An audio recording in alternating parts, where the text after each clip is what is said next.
Welcome to Metaphysical Soul Speak. I'm your host, Elena Fox Starks. Hey guys, I hope that you're doing really well in this moment in time, and that whenever and wherever you happen to be in this timeless yet ancient universe, that you are aware of what you like to do and what you want to do in the future. If not sooner, if not today, right now. Now, this is the second part in a 3-day series. And this is an exercise, the be, do, and have exercise that I started to tell you guys about yesterday, and hopefully you've had a moment to sit down and write 100 things that you'd like to be or that you want to be. And today is the same kind of assignment. It's write down 100 things that you like to do or that you would like to try to do or do. Do or do not, there is no try.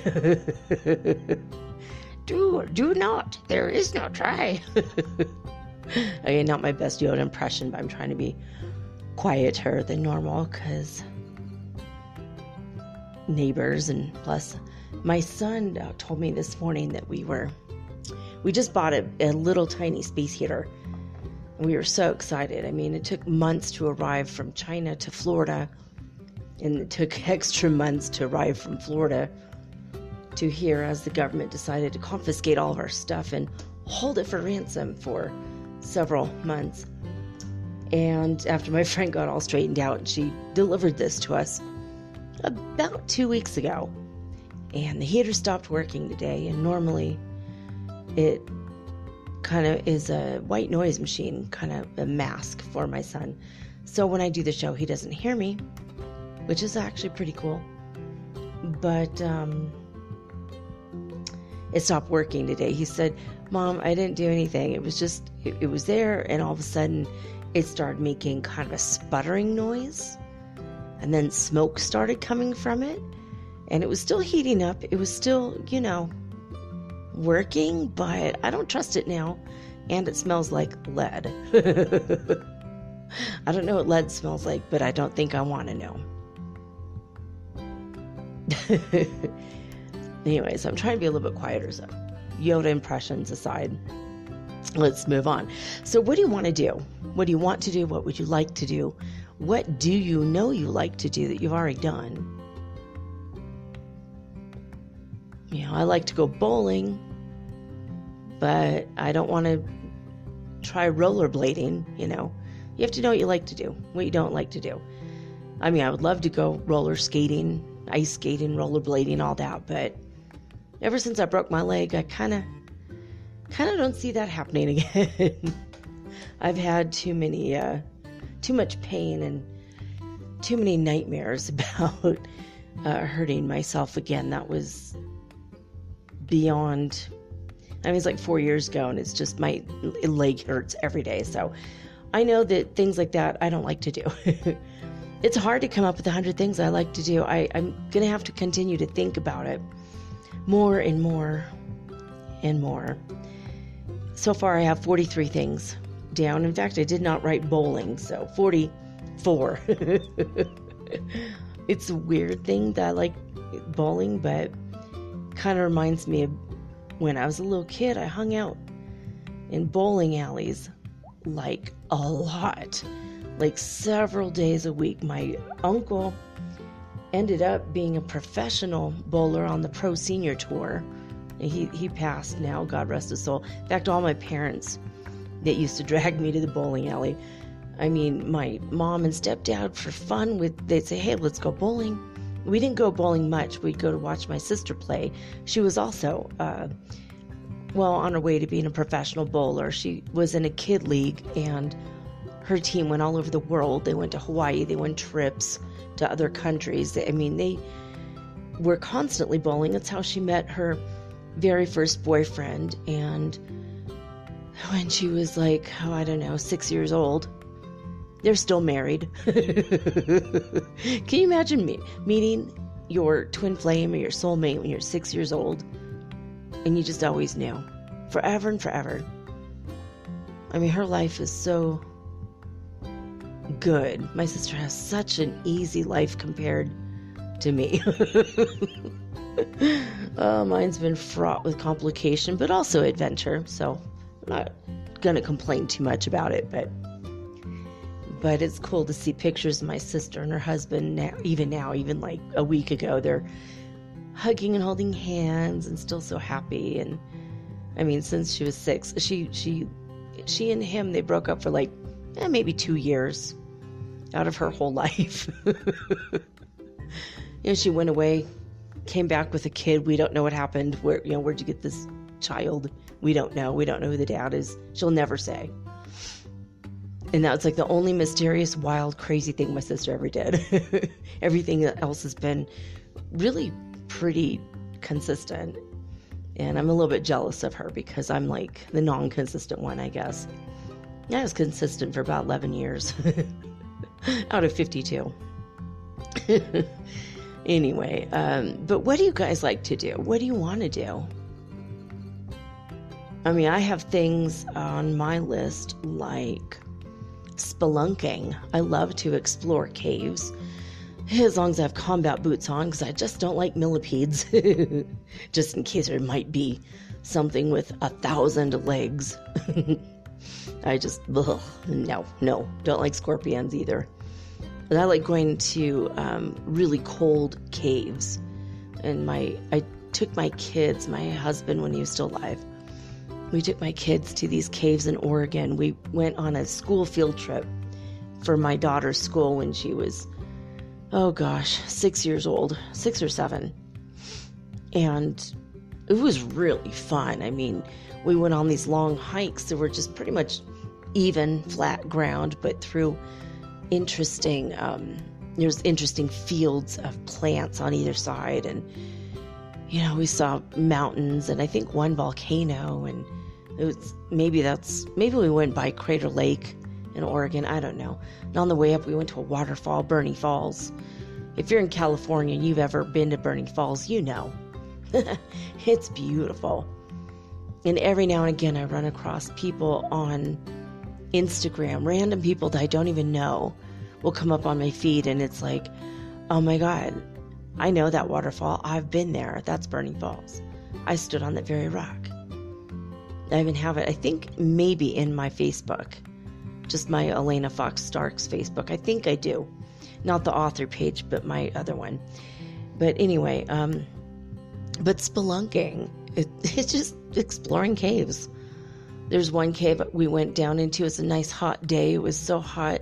We were sweating, and it was uncomfortable being in the sun for so long. We all had hats on.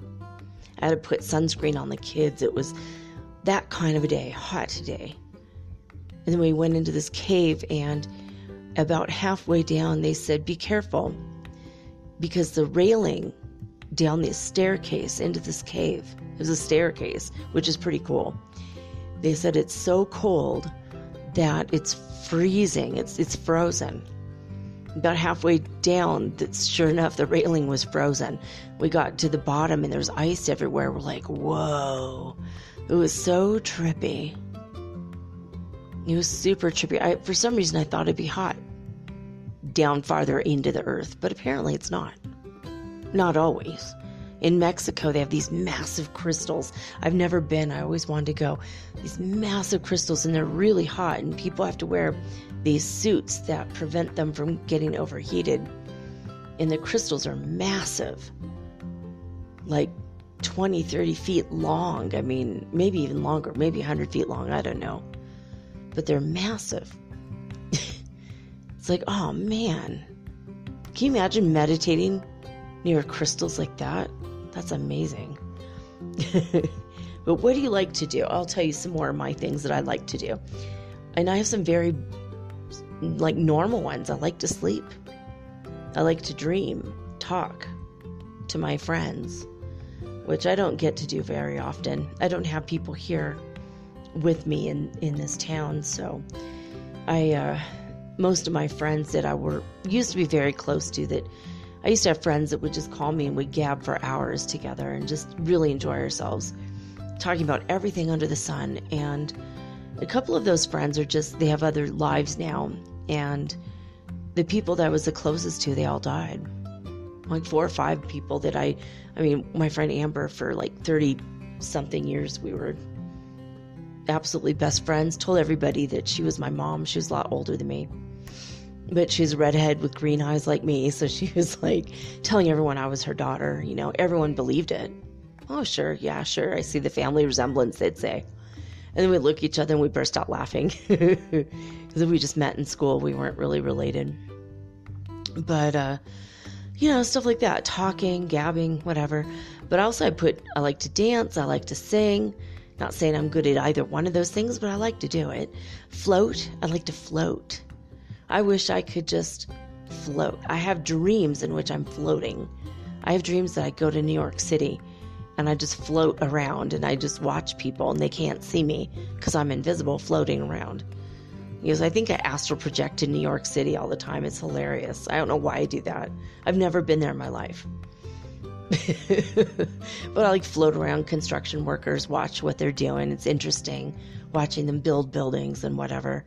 And I see the grates in the streets and the smoke, the steam rising up from them. And I always wonder what's down underneath those grates.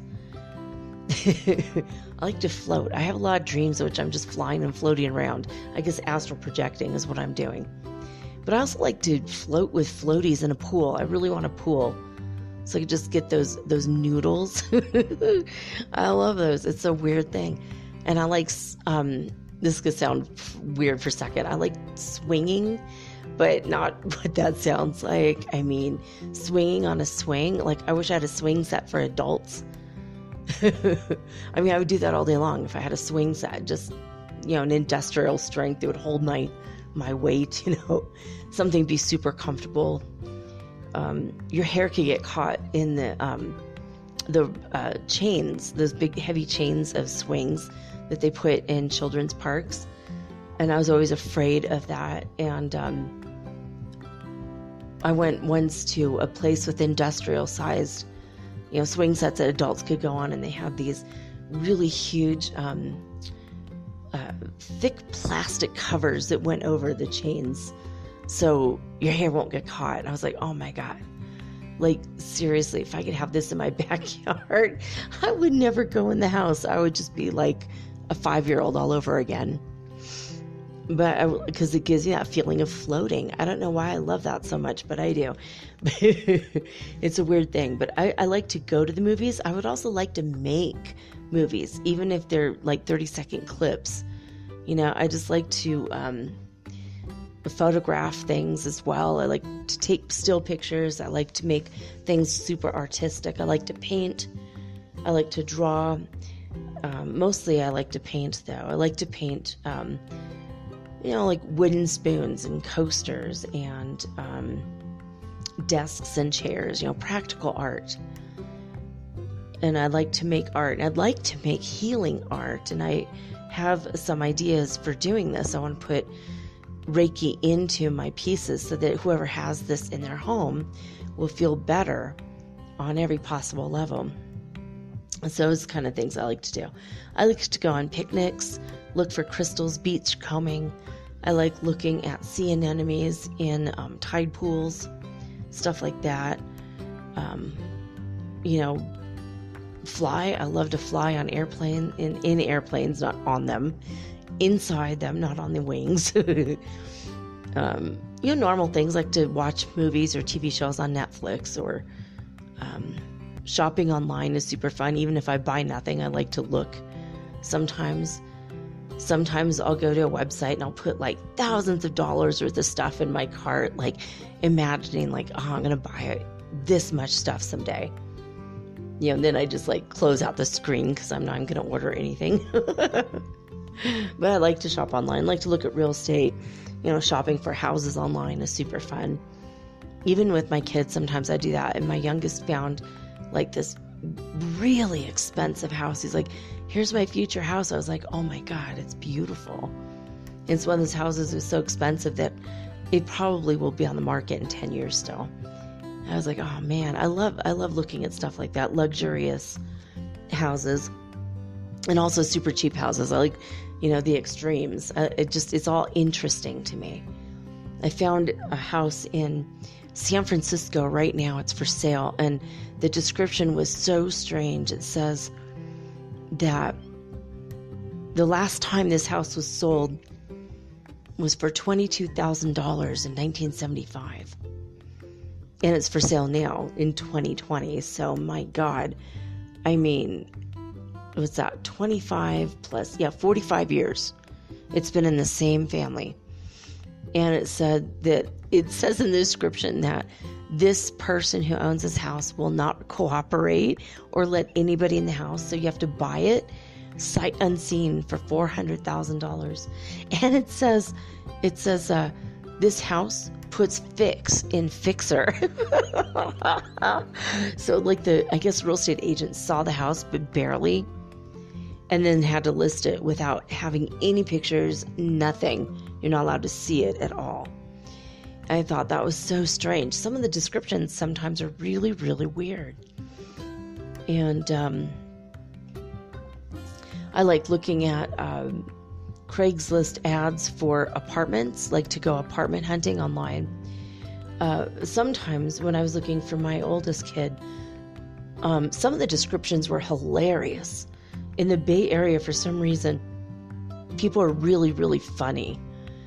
And my son and I were enjoying this yesterday, looking for apartments. It was so strange.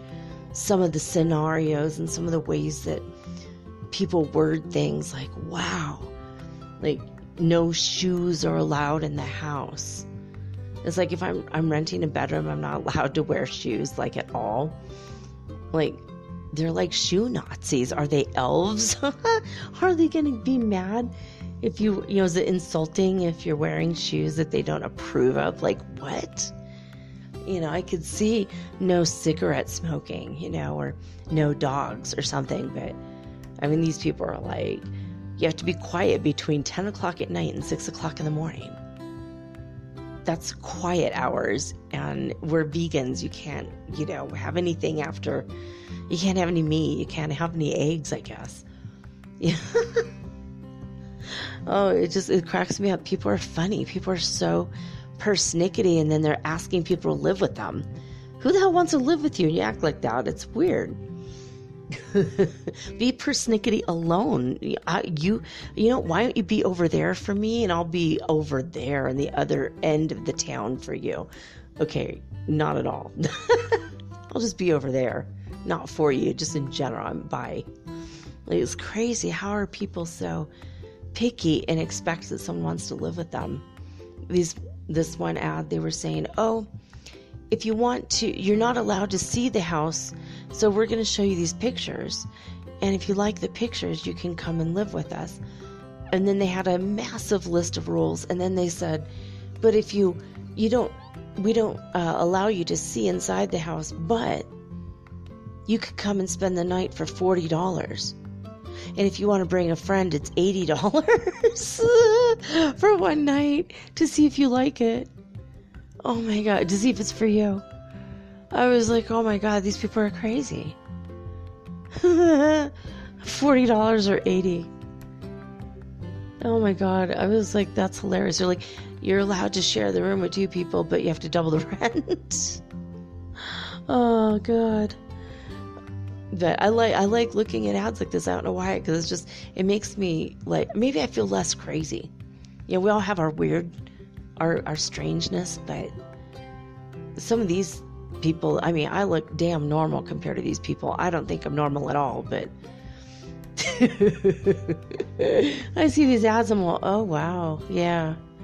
Wow, that's crazy. That's awfully strange. You know, the conscious living households, they sound so amazing, and you get halfway down the description and then the rules and we're a free and open household as long as you don't do these things. Well, why did you say you're a free and open household?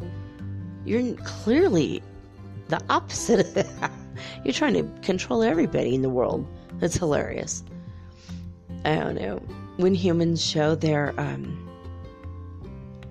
I don't know, I guess it's their opposite side, you know, like they'll say they're one thing and then the next 5 or 6 sentences out of their mouth prove quite the opposite of what they just said. It cracks me up. It's interesting. I do it too. Everyone does it, you know, to one extent or another. You know, like, I mean, sometimes it's just an affirmation, you know, fake it till you make it, like, I'm a neat person, even though you know damn well your house is a mess right now, you know. You're trying to believe it. If you believe it, maybe you'll start cleaning, you know. Maybe that's, you know, I know a lot of people that do that, but it's kind of, it cracks me up, so. But what else do I like to do? You know, I would love to actually go to one of those places where you can mine for minerals all day long and you get to keep whatever you find. And it's awesome. I mean, you can pay $100 and walk out with $20,000 worth of jewels. If you know what to do, you know, if you have a knack for it or kind of a sixth sense of where the big honking pieces of gold or whatever are. Yeah, it's incredible. There was a couple in Grass Valley, California. They went there for their honeymoon because Grass Valley is a very charming and sweet little town.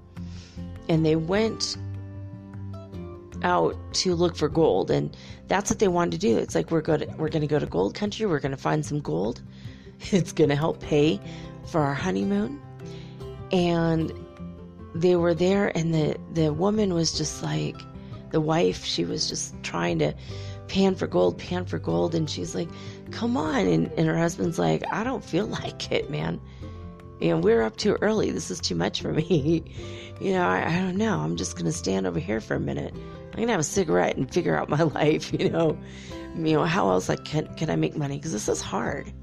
I don't know if you guys have ever gone gold panning. I mentioned it yesterday. It's hard. But she was panning and finding a little bit of gold dust every now and again. No nuggets, nothing big, but just a little bit here and a little bit there. And he leaned against the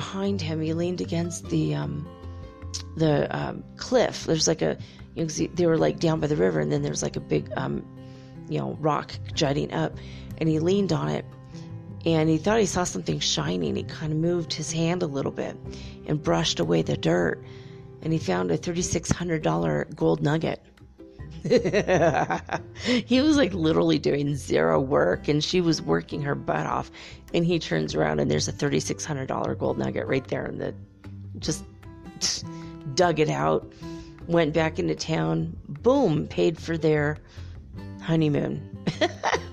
Then they got to have, their weekend, but then they were going to pay, I guess they were going to go on a bigger trip, so like to Hawaii or something.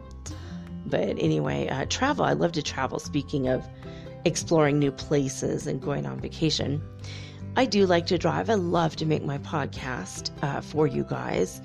I like to tell stories, which is what we're going to do tonight. I love to laugh. I like to be funny and make others laugh. I like to do recreational drugs, the fun ones, not the scary, addictive white powder ones. But I like to go camping. I love to sleep in a tent at the beach. It's one of the weirdest feelings. I went and did that in Peru, south of Lima. My boyfriend at the time, who he's not my boyfriend now, obviously, but we went down, and there was going to be a music festival, and he rents out his parlantes, his speakers, to all these different famous, he's these massive speakers, and they're loud and they have perfect sound. And he rents them out to all these festivals. And it's how he makes his rent for several months every year. Just renting out his sound equipment. And we went and we did all the testing and all the setting up of the equipment. And we had spent like one night with all of the people that are going to be at the festival. And we all like slept in tents, and we had like a big circle of tents on a beach that's famous for UFOs.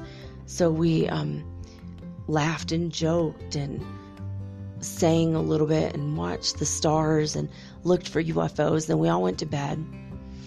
And then when we set up for the festival the next day, and then when we're all finished, Renato and I, we went back to the beach, and we decided to take a nap in the afternoon. So we got in the tent and, staked it down so it wouldn't blow away, and we just laid there and listened to the sound of the ocean and talked. And it was like so incredible, like the sound of the wind whipping through the tent and the ocean, and there's something really special about that. Now, I don't want to live like that forever, but I wouldn't mind going to the beach for 2 or 3 days and enjoying that kind of feeling again. I think it gave me a feeling of floating. I think that's why I liked it. But, other things that everybody likes to do: meditate, get insights, like to smile, have sex, just normal crap that everybody likes to do.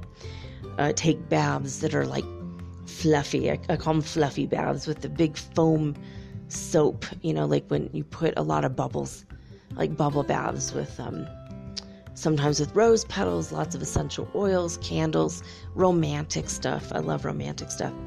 So, spa, I like going to the spa.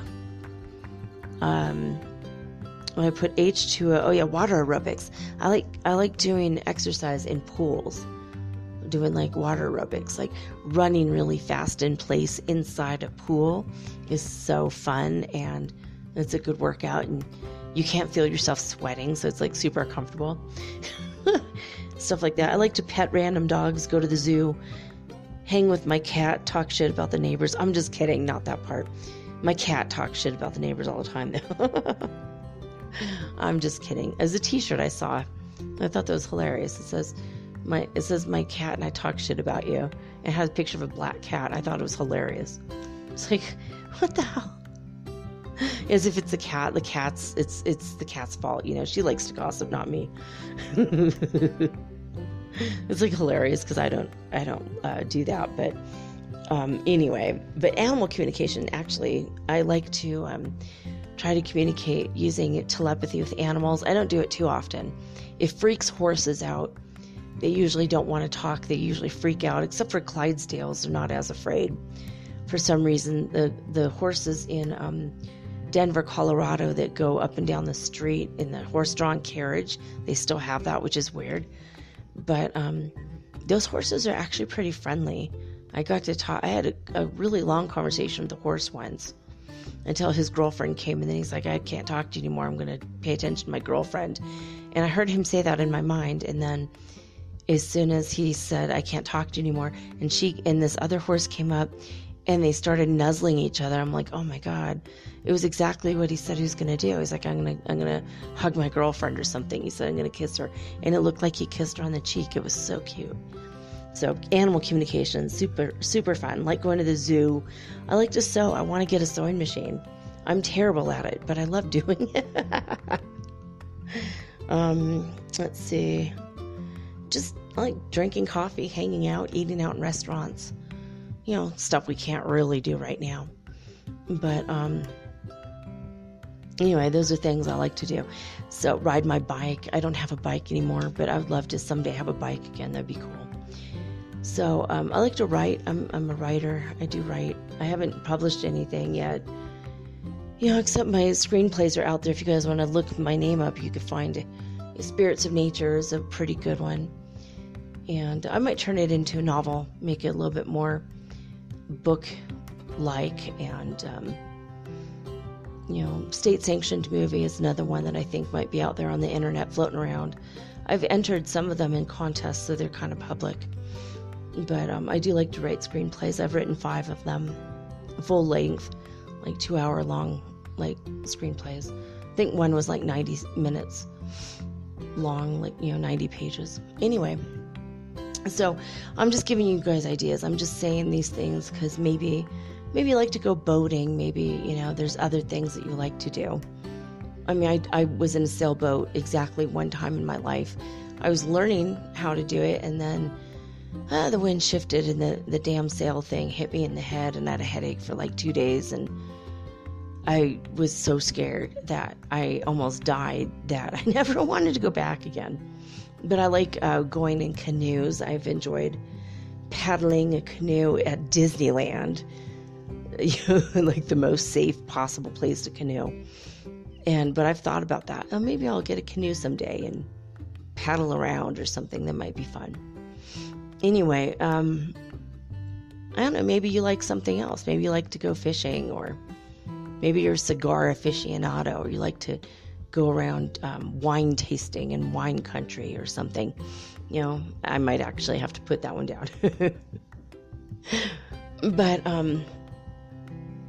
write down all the things you like to do that you already know you like to do, or things that you would love to do but you haven't done yet.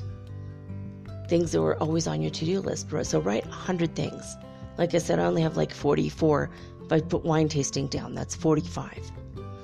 I never spit it out, by the way. That's like a waste of alcohol. I always wine taste and drink at the same time. But yeah, write this down, and then tomorrow we will do the last third of the exercise, and then I'm going to tell you how to put it all together to change your life in a miraculous and wonderful and marvelous way.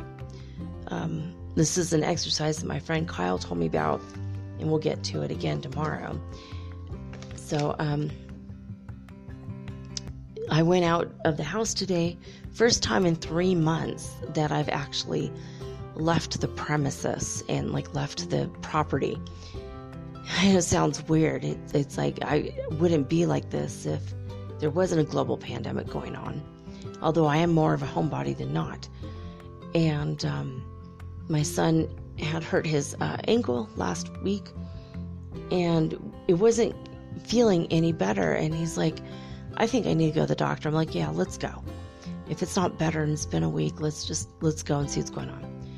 And we were scared he had broken it. I knew we didn't need surgery because if you need surgery, like right away, you're scared to death. It's really bad. But, because I broke my ankle, I know it's not a picnic. It's the opposite of floating. It's the opposite of happiness. But, if anyone ever asks you, what's the opposite of happiness? Say, breaking your ankle. That's literally the opposite of happiness. But we went to this place and waited 6 hours because the doctor was stuck in a complicated surgery, and then he finally shows up, and I thought, oh God, this is like one of the it's a doctor who'd been around for a long time.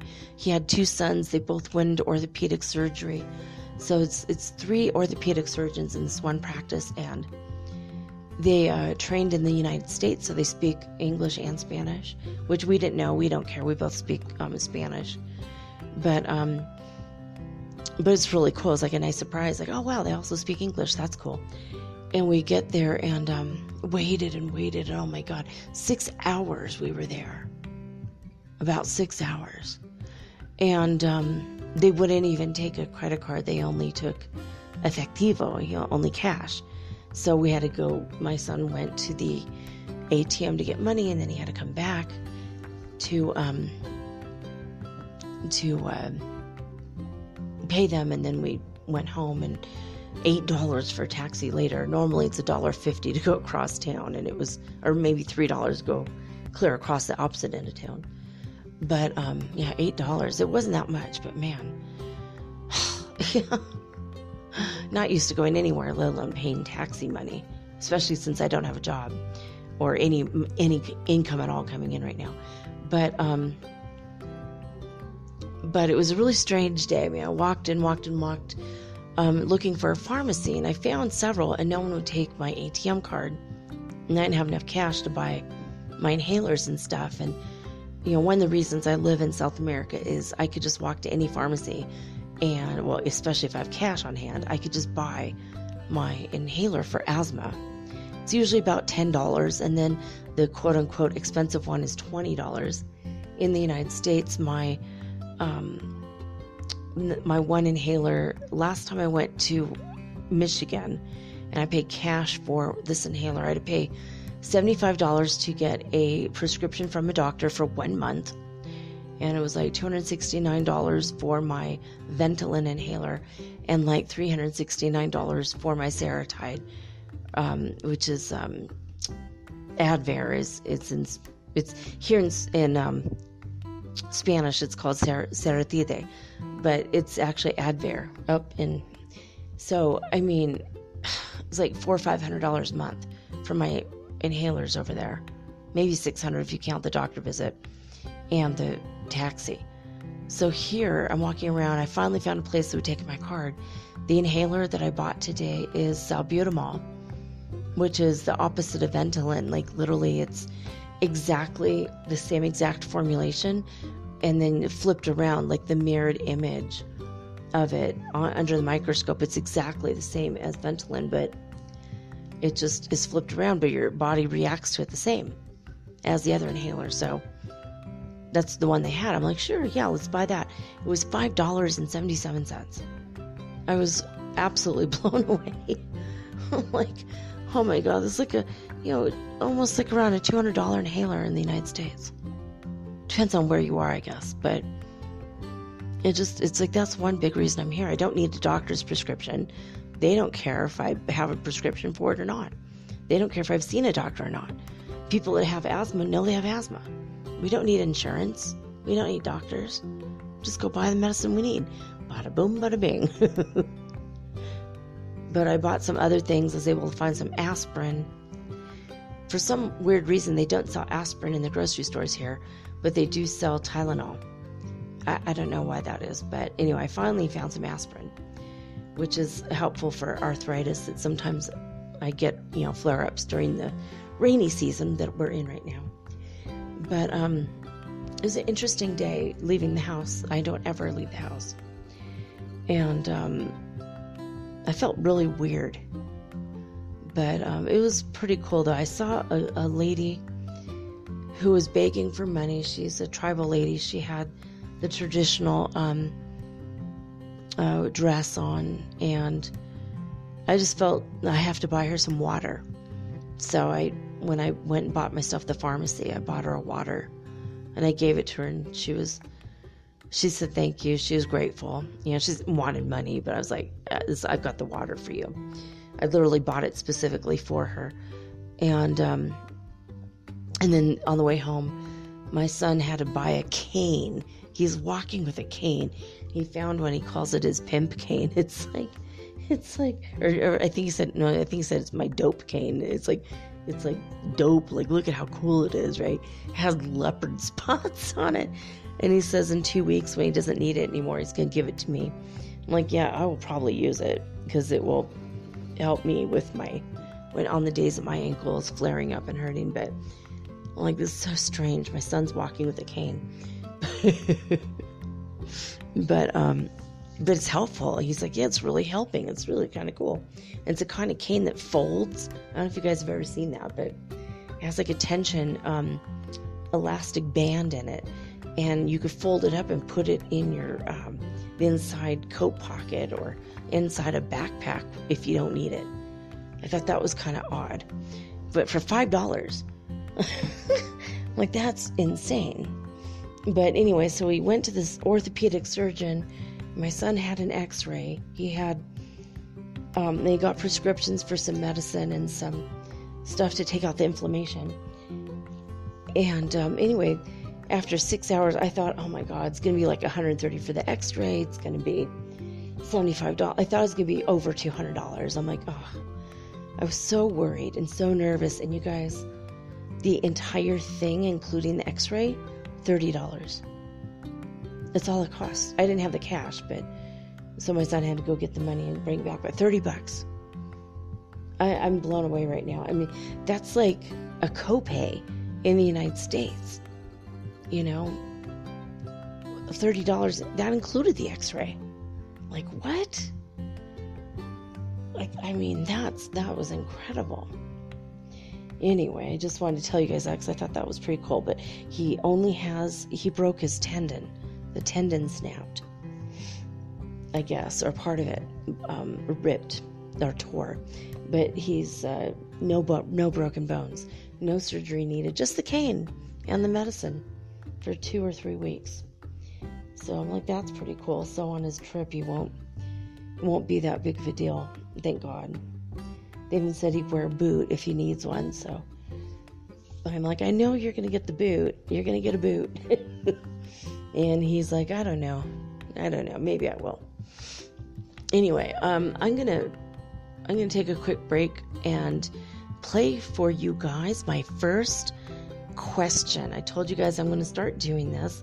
If you want to interact with me on the show, you have to add Anchor as an app, or possibly just go to anchor.fm/metaphysical, and you have to sign up somehow and then favorite my podcast. And then you can send me a little clip, a little message up to 1 minute long, and you can ask me anything. It doesn't necessarily have to be about spiritual things. It could be just about my life or whatever. And if I choose your question, I will play it on the air, and then I will answer your question on the air as well on the show. So the first one, of course, is from, guess who? Tim from Canada, Cosmic Threader. And he is the host of the podcast called Wednesday Morning Coffee. So here's this clip.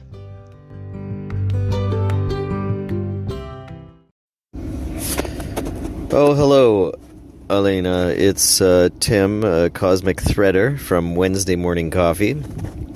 And I am submitting to your call for questions for your show. You wanted questions for the show. I have a question.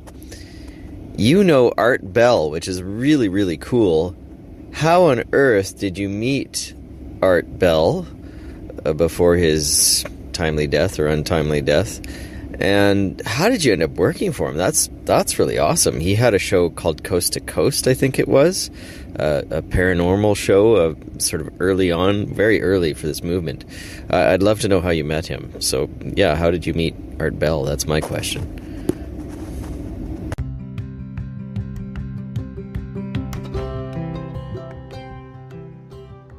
All right, Tim. So how did I meet Art Bell, and how did I start to work for him?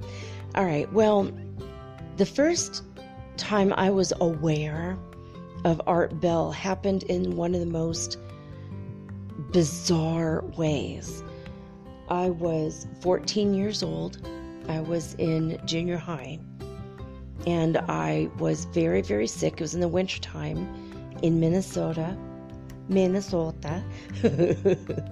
And I was really sick. I was sicker than a dog, as they say. And so I was taking NyQuil. I don't know if you guys have ever tried NyQuil, but it's intensely strong. And I think I took a double dose. You never should do that. I didn't know I was, 14, 8th grade. So I took NyQuil, and I think I might have taken another cold medicine. So I think I took like a triple dose of cold medicine. I wasn't paying attention because I was so sick. I just wanted to get better, sleep through my night and get through it. So the first time I heard Art Bell's voice was in one of the weirdest ways possible. So I took all this medicine that I know now, looking back, oh my God, I was so dumb. Anyway, I laid down and my body started to lift up. And I'm like, what the hell's happening? Why is my body lifting up? And then I realized I'm trying to leave my body. And I remember thinking, holy crap, I am more than my body. And now I'm trying to leave it. My soul is leaving my body. Wait a minute, Catholics always told me about a soul. Now it's trying to leave my body. That means I think I just accidentally killed myself because I took all this cold medicine. Oh my God, I didn't mean to do that. And then I started willing myself not to leave my body. I was terrified. I didn't know anything about anything spiritually at all when I was 14. Other than I would occasionally see Jesus in my room, and I would talk with Jesus, and I would have, telepathy with him. I had some spiritual stuff, but overall I was ignorant to most of the stuff. And so I laid in bed, and my feet would start to lift up, and I felt myself lifting up, and then then my hips, then my chest, and it got to the point where my head was getting ready to lift up out of my head, and I willed myself to go back into my body because I thought, I'm for sure dying right now. I just accidentally killed myself. I overdosed on NyQuil and I'm gonna die. And I was so scared, and it kept happening over and over again. And finally I fell asleep. I don't know how, but I finally fell asleep, probably because too much NyQuil. I finally fell asleep, and about 3 o'clock, it was like 3 or 4 in the morning, at least that's what my clock said. It might have been earlier, because I found out later my little brother had been messing with my clock radio. And the alarm for my clock radio was not on. It was the radio part. And all of a sudden it turned on, and I heard Art Bell say, "Oh my God, we leave our bodies." And this is called astral projection, you say? And the guest for the evening was saying, yes, we can leave our bodies. We can go and visit other people. We could go and see other things. We can travel the world. There's a lot of things that we can do in the astral that we cannot do in the physical. And Art Bell's like, I don't know. I'm scared. This is scary. I don't think this is safe. This does not sound safe to me. I would be afraid I was dying. And I'm like, me too. Oh my God. I'm just like this guy. I'm scared to death of dying. Like, why? Yeah, I don't want to leave my body. God put me in this body for a reason, and I don't want to leave it. So that was my first introduction to Art Bell. But I don't think, and I heard the guy calling him Art, but I didn't quite understand what was, that this is like going to be my favorite show in the future. I had no idea. And another night, the next time I heard Art Bell, I was 18. So 4 years later, living on my own in my apartment in a basement. I lived in a basement apartment in Grand Forks, North Dakota, when I was attending the University of North Dakota back then. And I was just bored, couldn't sleep. I was alone, just felt like I needed to do something, so I wanted to listen to the radio. So I was flipping through the channels, and I hear this man interviewing this woman. And the woman turned out to be Shirley MacLaine. And she was talking about the movie that she starred in based on the book that she wrote called Out on a Limb. If you guys do not know this one, go look it up. Go watch it on YouTube. Go get a used copy of the book and read it like yesterday, because it's so incredible. And he was interviewing her about going out of the body again. And he was interviewing her about her spiritual journeys, about going to Peru, which is a place I ended up living for a couple years, So I thought that was interesting. And every time I would hear his conversation with somebody, it always applied to my life somehow. So I heard this, now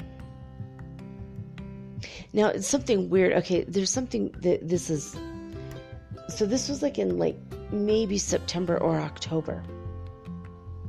Maybe even later. It might have been more like December. November, December. It was sometime in the fall or the early winter time when I heard him speaking to Shirley MacLaine. But before that, in August, in fact, I believe it was on my birthday, I was on the campus UND, University of North Dakota in Grand Forks, and I ran into this guy who introduced himself as Bernard O'Kelly, and he was the Dean of Arts and Sciences. And we just loved each other immediately, like we were long-lost friends. And we would spend hours upon hours talking to each other. And people would be scared of this guy because he's the dean, and oh my God. And he and I were just instant best friends. And the first thing he said to me was, not everything that you see is all there is. And sometimes you must go out on a limb to see more. Something like that. So now a couple months go by, and here the second time in my life, I hear Art Bell on the radio because I was randomly flipping through. I mean, the first time my clock radio turned itself on in the middle of the night. And the guy was talking about about astral projecting, and I just had my first experience with that consciously, which I thought I was dying and scared. Well, the second time I had heard this out on a limb thing.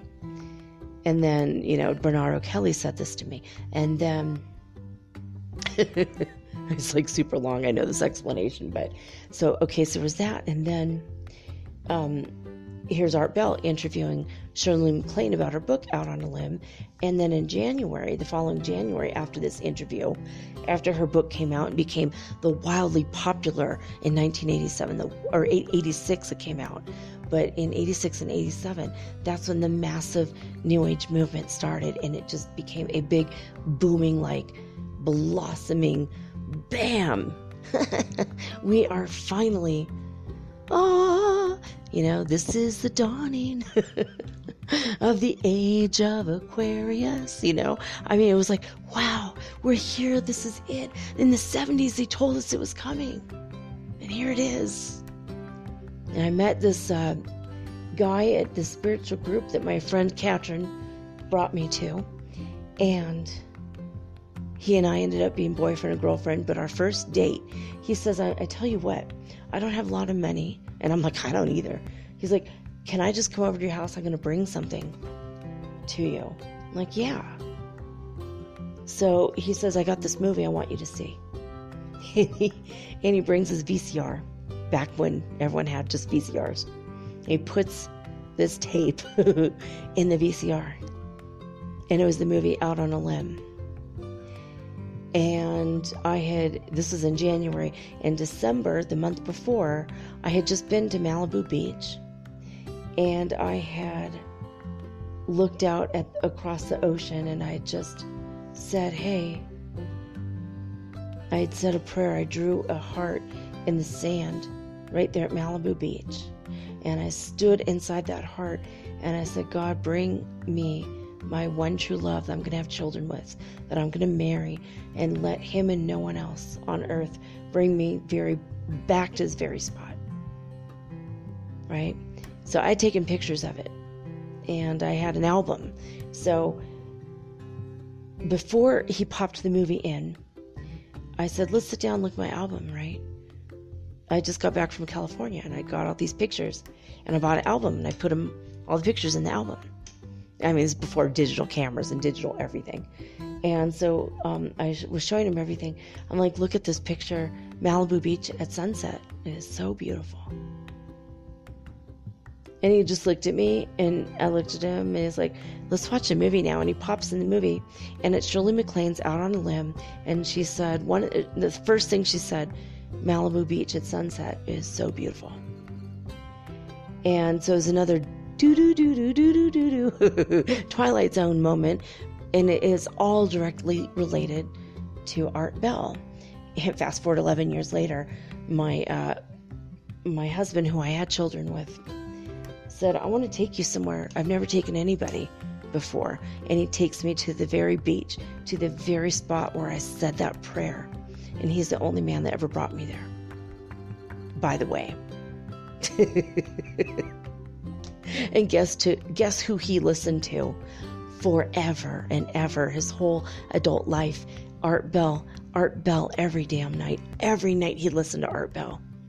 And I didn't even know Art Bell's name. I just remember his name was Art or something. I don't know. I wasn't paying attention, ADHD, whatever. I was young.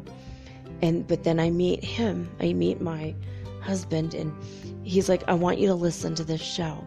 This is one of the most amazing favorite things. And we had decided after we met to move to Northern California, and we were on the road, and we went at night, and we saw a green meteor streaking through, and we saw it just burn up in the atmosphere right in front of us. Freaked us out. I was like, oh my God, we should go look for it. We should go look for it. And he goes, we're never going to find it, and we have to go. I'm like, fine. I'm like, oh man, that would be our first, last, and deposit right there if we find the meteor, And we saw it, and he goes, oh, this reminds me of something. And he turns on the radio, and here's Art Bell. Right after we saw our meteor, and Art Bell's talking about green fireballs in the sky. I don't know, my connection to Art Bell has always been like that. Something that's happening in my life, and then he talks about it. Like every freaking time, like the first three. So the third time I heard him, I had just seen a green fireball, and my husband said, that reminds me, turns on the radio, here's Art Bell. I'm like, I know this guy's voice. And then I started realizing, oh my God, I heard him when I was 14. I heard him again when I was 18. Now I'm 28 years old. 10 years go by. Art's still on the radio. He started Coast to Coast AM. It's still going strong, and God rest his soul. He retired years ago, and then he got a second show, and there was a call for writers, and I was like, oh my God, this is my chance. So I submitted a couple samples, and I got hired. I started writing for Art Bell, and one of the I had just made friends with this guy for the TV show Experiencers, and he was the what do you call it? He was the host and the creator of Experiencers. And by the way, before I get into the Art Bell connection, Janet, who was the executive producer of the show, and they had never actually put the show out there. It was going to be on Fox. And yeah, anyways, Janet does need our prayer. She has COVID-19. So please, guys, just say a prayer for Janet, my friend, who was the executive producer for Experiencers, by the way. In fact, I was going to be the co-host for Jim, because he and I were, like, the first time we talked, it was like we were best friends. There's a whole nother thing like that. Just, he helped me see the whole extraterrestrial ET contact thing in a whole different way. You're not an abductee. You're not a victim. You are an experiencer, and you are somebody who knew on another level that this was going to happen. You had a contract with them, and they're probably your family from another planet. Those are things he said to me, and I was like, whoa, you really increased my knowledge of, or at least expanded my awareness of maybe, just maybe, it's not what I've been thinking all along.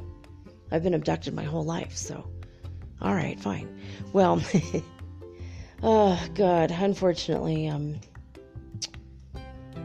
after Jim and I had all these conversations, and he was going to start the show in Arizona and work his way across, and by the time he came to the Midwest, I was going to be on the show as a guest, but he was also considering making me co-host, because I used to work for MUFON for a very short period of time because of Art Bell. He mentioned it one day on the show. I'm like, I'm gonna work for MUFON, and I went to a special thing in San Francisco, and I met the guy who was in charge of MUFON. Now, the first article that I ever wrote for Art Bell, that he read on the air, and he said my name. unfortunately, was the obituary that I wrote for Jim O'Connell, the guy who was the creator and host of Experiencers. That's why it never happened. I wrote the obituary for my friend, and Art Bell read it on the air. So it was particularly sweet. His family contacted me and thanked me. The executive producer, Janet, called me and thanked me. And that's how she and I met and became friends. And we're still friends. In fact, we just talked, I think yesterday was the last time we talked. And please pray for her for the COVID-19 thing. But so I've had all these.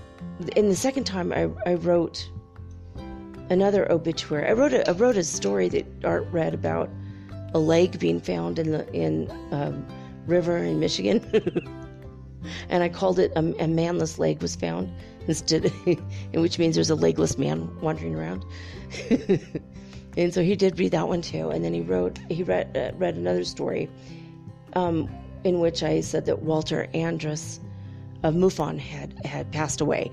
I don't know why I ended up, I'm the angel of death. Okay, so I started writing about the obituaries of very big names in the UFO community. And unfortunately, 2 of them happened during my beginning month with Art Bell. And Walter, who I used to work for MUFON, and I knew him, and he died.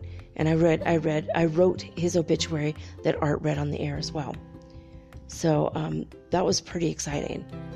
That was the first time I was paid to be a writer. It was the first time I had won like contests. I'd gotten like $20 from my blog or something, but I'd never really made big money, or I didn't make big money with art either. But for me, that was my defining moment as a professional writer, that Art Bell, my name was on Art Bell's lips. And I did speak to him directly one time before that, when I was about 28, maybe 29. And I think I was 29 actually.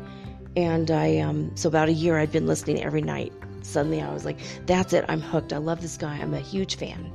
Suddenly, with my husband, that was our thing. Every night we would listen for our entire marriage for 13 years. My kids grew up listening to him. My kids loved him. I mean, every Halloween we're listening to ghost stories and eat candy. You know, like every single night. My kids, they had to be up. They had to be night owls. Had to listen to the show. We'd have to tell them to go to bed, and they would hide on the stairs and listen to the show. They couldn't help it. It was so good. But when I was 29, the first time I spoke to Art directly, so I did meet him over the phone, and that was when he was going to do a show early during the day instead of at night.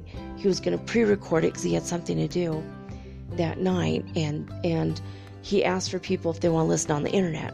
So my husband and I were listening, and he called for callers, and we called and we got through because nobody, it was hardly anyone listening at the time, as he was, live streaming it on YouTube or whatever.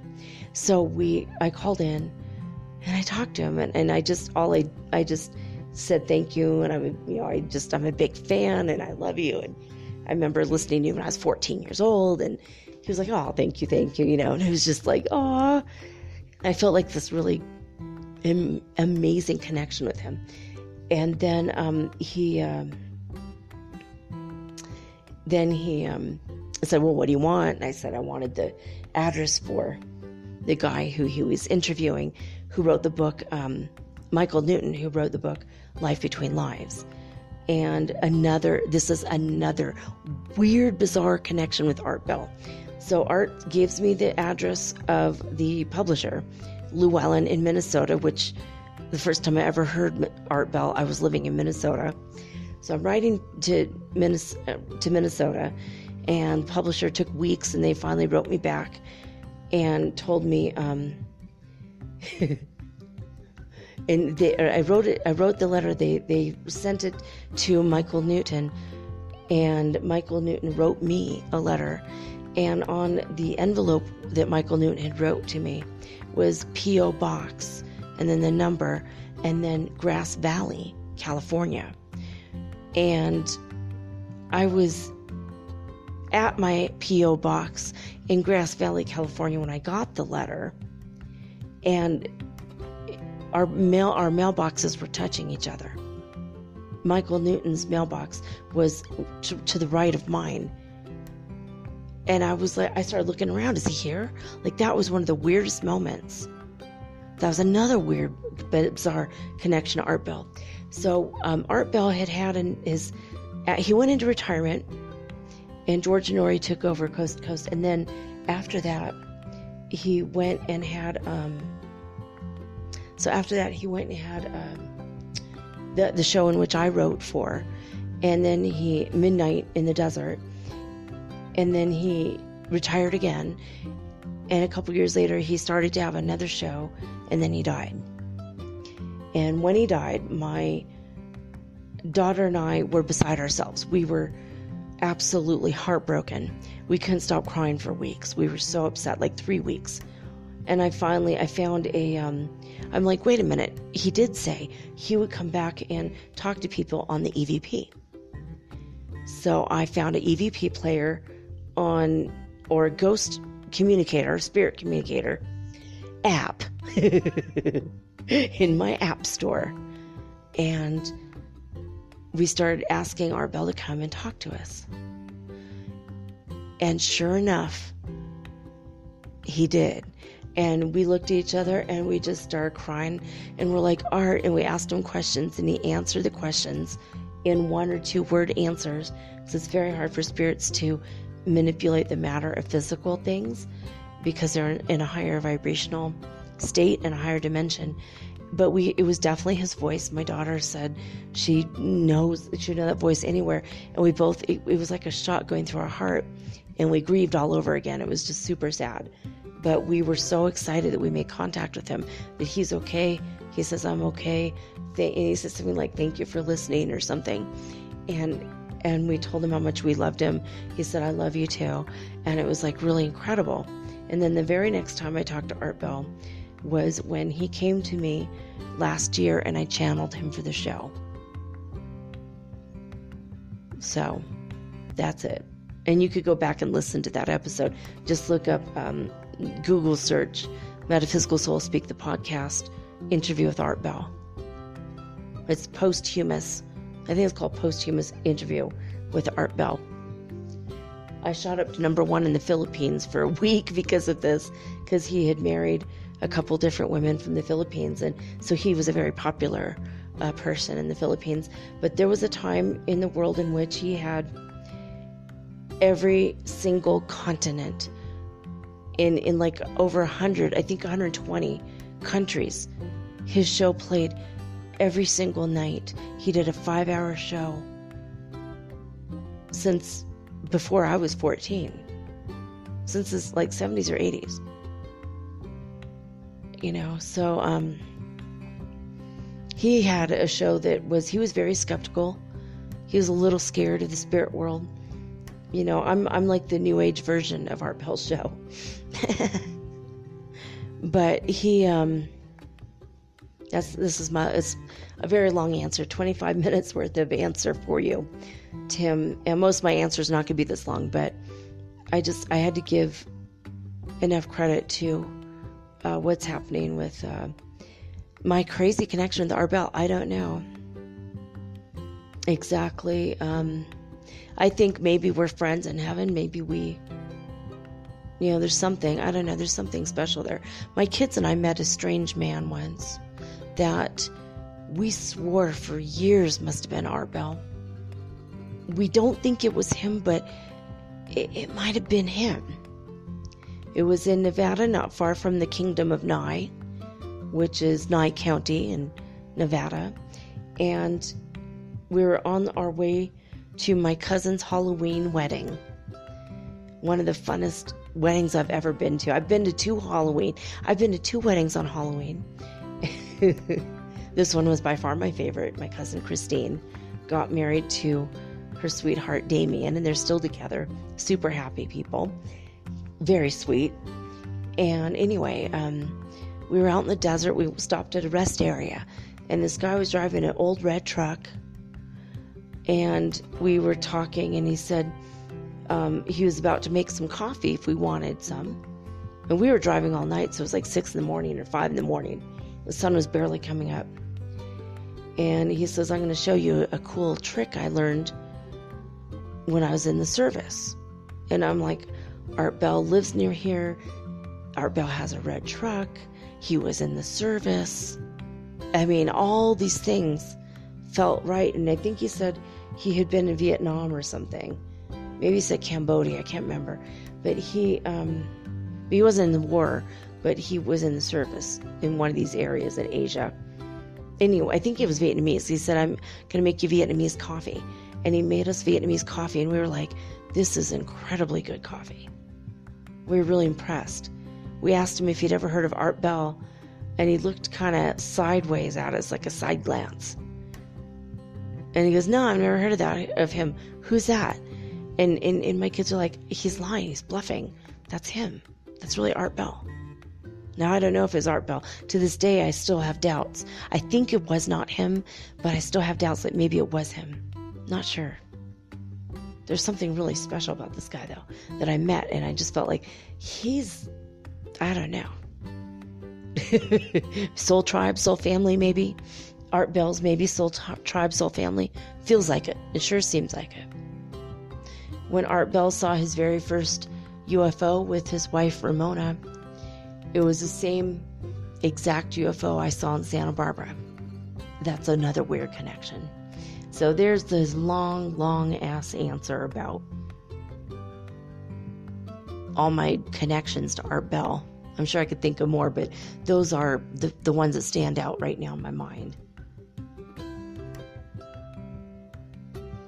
So there you have it. Let's get into space weather news, guys, because this is the longest introduction ever. It's going to cut into our main show time, but here we go. Solar wind speed right now is 519.7 kilometers per second. So it's picked up quite a bit since yesterday. We still have 3 sunspots facing us. And SOHO, the Solar and Heliospheric Observatory, is 25 years old today. So happy birthday to SOHO. So they thought it was only going to operate for 2 years, but apparently it's lived through 2 complete solar cycles. So that's actually really, really cool. During these years, SOHO has discovered more than 4,000 comets, alerted Earth to 30,000 coronal mass ejections that have been hurled at us by the sun, and discovered the first solar tsunamis, and endeared itself as #1 favorite spacecraft of spaceweather.com, of course. Now, if you're a super fan and you want to know more, there's a 47-minute long video that does summarize the 25 years of continuous service of SOHO and its observations for humanity. So that's pretty awesome. Noctilucent cloud season has not yet started, and scientists are scratching their heads. They're expecting it to start any day. It was supposed to start in November. This is now December. Where the hell are the NLCs? Where are those noctilucent clouds? Those eerie, glowing blue clouds that normally start in November? I don't know, and neither did the scientists. They're really, really scratching their head about this one. But they said, missing NLCs is just one of the curious weather patterns that are currently underway at the southern end of our planet. So this is what's going on. Earth's southern ozone hole is not only open, but it's the biggest it has ever been in December. The air above Antarctica is currently at record cold levels. This is the second thing. Record cold levels for this time of year. And this is a result of an icy polar vortex that refuses to break up. Now, the third thing is in the stratosphere, east-west winds at 60 degrees south are blowing at record speed. From top to bottom, the Antarctic atmosphere is in a very quirky state right now. Let's see if there's another one. And then NLCs are the highest clouds. They form when summertime wisps of water vapor rise up from the poles to the edge of space, and water crystallizes around specks of meteor dust 83 kilometers above the Earth's surface, and it creates these beautiful electric blue structures, these noctilucent clouds. They're normally or typically visible from November until February in the south and May to August in the north. But they have been expecting them in the Antarctica region for over a month, and they're not there, and scientists don't know why that's going on. They think it's because of the ocean and atmospheric coupling, according to a scientist named Randall. She says La Nina strengthened in October, and it's known to affect large-scale circulation in the atmosphere. So it's blowing the scale away this year. Oh, I'm sorry, it wasn't a she, it's James Russell. Not Jane Russell. Another person I know. She's a famous actor. God rest her soul as well. But anyway, not going to talk about Jane right now. But, yeah, this is, I don't know. It's all been a little odd, has it not? There are no large coronal holes right now on the Earth's side of the sun. So that means no solar wind either. Ooh, I felt like a sneeze coming on. Hopefully it won't sneak up on me. I don't want to sneeze in your guys' ears. Okay, so we are down on the neutron counts as far as the cosmic radiation coming our way. We have a little bit less today. It's gone down by 0.9%. Instead of very high levels, we're now down to just high levels. And speaking of high, what was in the sky today? Over the United States, NASA's all-sky cameras and the All-Sky Fireball Network reported 20 fireballs. Out of these, 16 were sporadic. 4 of them were Sigma hybrids. So that's all she wrote as far as space weather news is concerned. According to disclosurenews.it, coming out of Italy, the Schumann Resonance was just 10 hertz frequency. Not a lot going on there. But let's see what happened 18 hours ago, or so, roughly, at heartmouth.org. On Tuesday, December 1st, this is what the conditions were of the Schumann Resonance in these cities or places. In California, it was 55 hertz frequency. In Hafuf, Saudi Arabia, it was 0 hertz frequency. In Lithuania, it was 128 hertz frequency. And in Alberta, Canada, it was 81 hertz frequency. And this is, of course, on the Schumann Resonance scale. And normally, typically, for many decades, it was just 7.83, more or less. So these are the numbers now, which prove we are going up, up, up in vibration. So here we go. Northland, New Zealand was at 57 hertz frequency. Now remember, 40 hertz frequency and above is vibrating at the rate that is necessary to officially say, according to scientists, that we are in the 5th dimension. But it's a vibration, not like we're going to hop to another place. It's not like, oh no, where'd my apartment go? How am I going to eat or pay rent? Or, oh no, money doesn't exist. It's not going to be like that. A lot of people didn't know what to expect. We've never been there before, but it's not what we thought. Anyway, the last but not least, and this is a big one, Hululu, South Africa is at 466 hertz frequency, and again, that's on the Schumann Resonance scale. All right, I'm going to take another break right now, and when I come back, I'm going to talk about some really bizarre Victorian traditions at Christmas time. Did you know that sitting around and telling very spooky ghost stories was a holiday tradition for Christmas in the Victorian era? Well, that's weird, right? Well, we're going to talk about this and a whole lot more, well, right after this quick itty-bitty tiny music clip, because still no sponsor. Well, someday. All right. Be right back.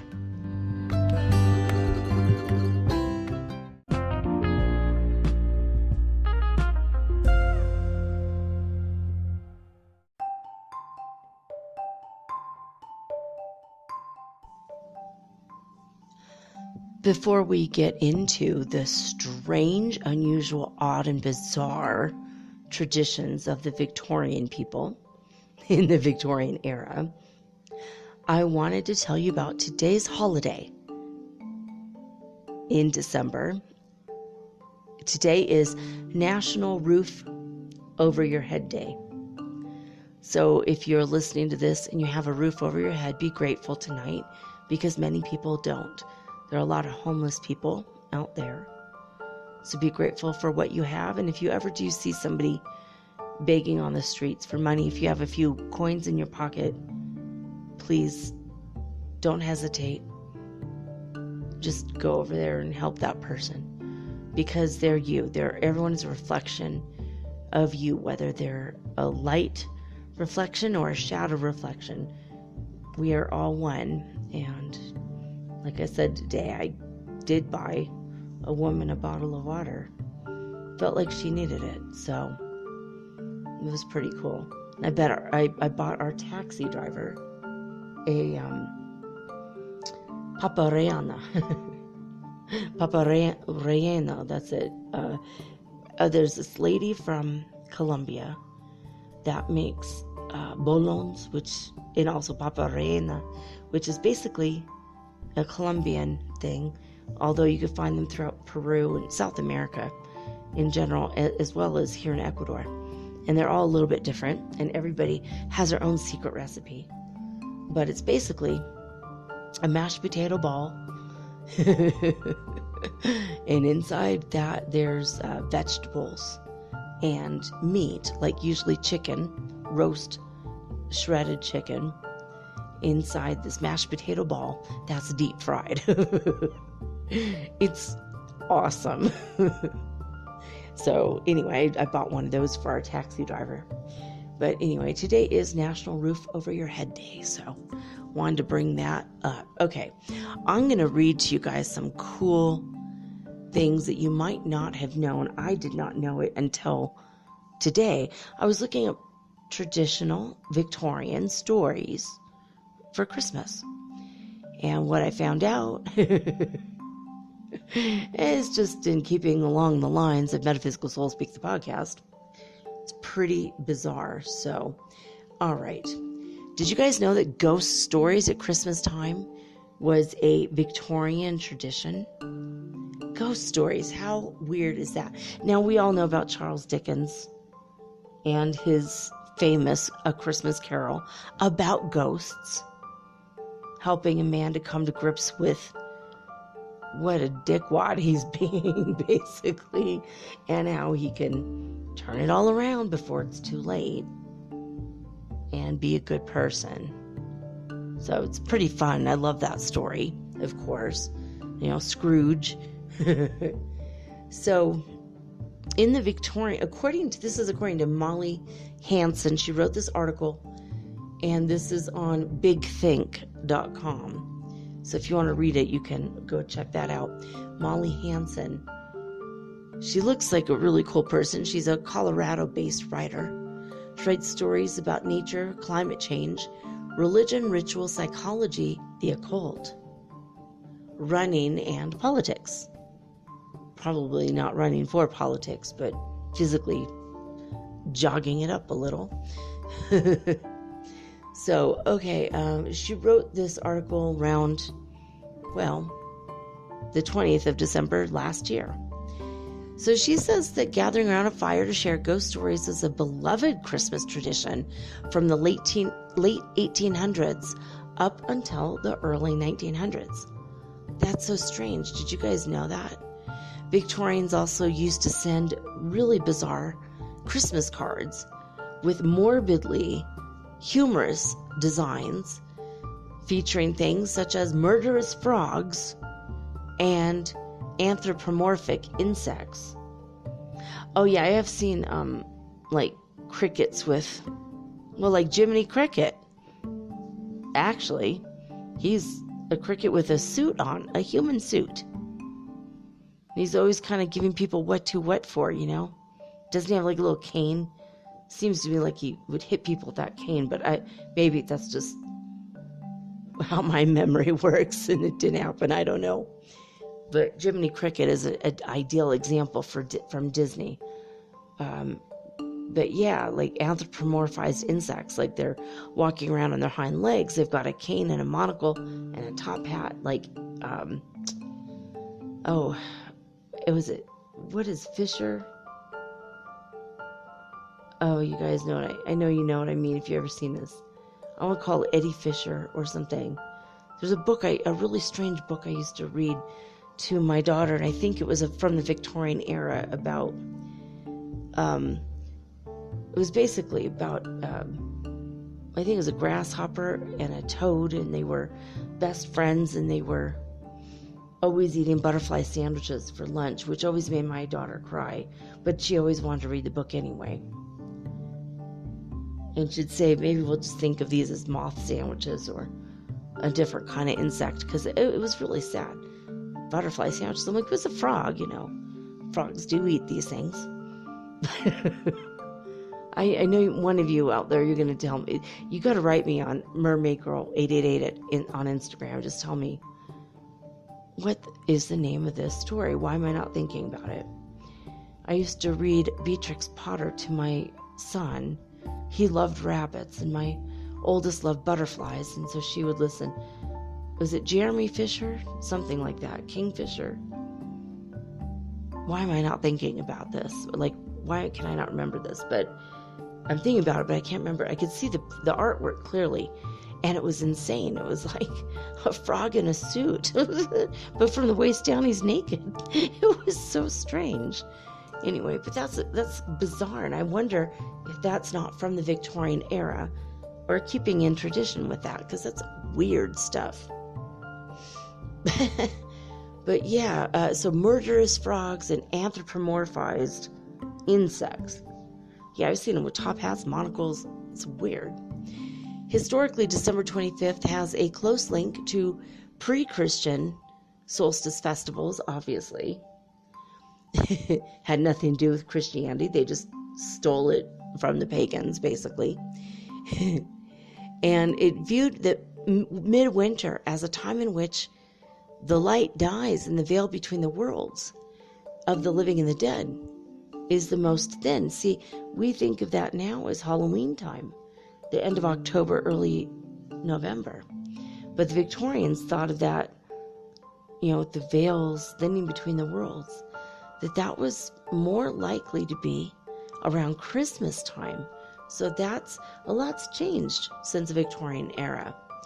So despite the cheerful overtones today, Christmas during the Victorian era was the time to tell tales more chilling than the icy winter nights. And they also sent morbid holiday cards, and there's a picture here on bigthink.com. But they say, as the carousel of endless holiday songs pervades the backgrounds of our lives at this time of year, and oh my God, you guys, the neighbors all up and down my street, every single one of them have Christmas lights up. And the neighbors next to us built this gazebo thing facing us, directly facing our living room, which is strange. It's almost like they're trying to convert us or something. I don't know why they had it facing us, but they did. And it's like, I think it's like going to be a nativity scene. It's really cool. But all night long we hear this music, this high-pitched, high-frequency electronic music. Christmas music was not meant to be like this. It's like torture. It's not fun or festive. It might be for an hour a day, but all night long they don't turn it off. And that I'm tuning it out. I can't even hear it right now. But all day yesterday I was aware of it. It just drove me crazy. But we're the only house. We're the Scrooges on the block. We're the only house that didn't decorate for Christmas already. And I thought, well, this is the year I'm not going to decorate because my son's leaving. I don't need to put Christmas lights up so my kitten would eat them. She loves to eat lights. Anything cord related. But, so we look like the Scrooges on our block. It's hilarious. We're the ones without the lights, without the Christmas lights.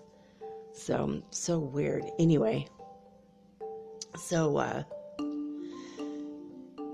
there is a peculiar line in a very famous Christmas song, though, that you may or may not recognize. There'll be scary ghost stories and tales of the glories of Christmases long, long ago. This is a line from Andy Williams' 1963 holiday classic, The Most Wonderful Time of the Year. What? There'll be scary ghost stories and tales of the glories of Christmases long, long ago. I don't know how it goes at the end, sorry. I thought it was just long ago. I didn't know the long, long ago. I don't remember that part. Is that how that song goes? That's weird, right? I don't think I ever caught on to that before. Scary ghost stories. Talk about Jack Skellington. I mean, I love the combination of Halloween and Christmas and The Nightmare Before Christmas. I love Halloween and I love Christmas. Why not combine the two? So that was an excellent movie. But did you know that in the Victorian era, it was almost like they were already combined? That's pretty strange, right? Okay. So, if you gather around a fire, the fireplace to share ghost stories, that's normal. Began in the late 1800s, went into the 1900s, during the Victorian era, which is ended around 1924, I think. Or no, maybe 1926, possibly. My beautiful house in Detroit is built in 1924.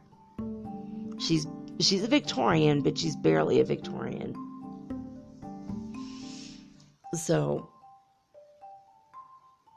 I guess it makes sense though that you'd want to listen to ghost stories because you're already cold, you're sitting around a fire.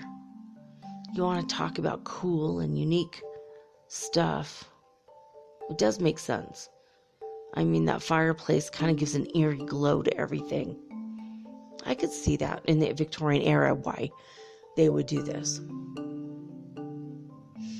According to British travel writer and humorist Jerome K. Jerome, in his 1891 anthology of Christmas ghost stories, told after supper, he said that nothing satisfies us on Christmas Eve but to hear each other tell authentic anecdotes about specters. So strange, right? Of course, A Christmas Carol, she mentions this. And it is like a supernatural literary hit. It is. Even the Muppets version is excellent. It's super funny, and also there's scary parts even in that movie. So they don't really tell ghost stories at Christmas time anymore, I don't think. I mean, maybe some of you might have parents or grandparents that do this, but I like to know if you do because I think it's pretty cool. I guess we could always, we might be able to bring back the tradition. We can always do it ourselves if we want to bring that one back. I don't know.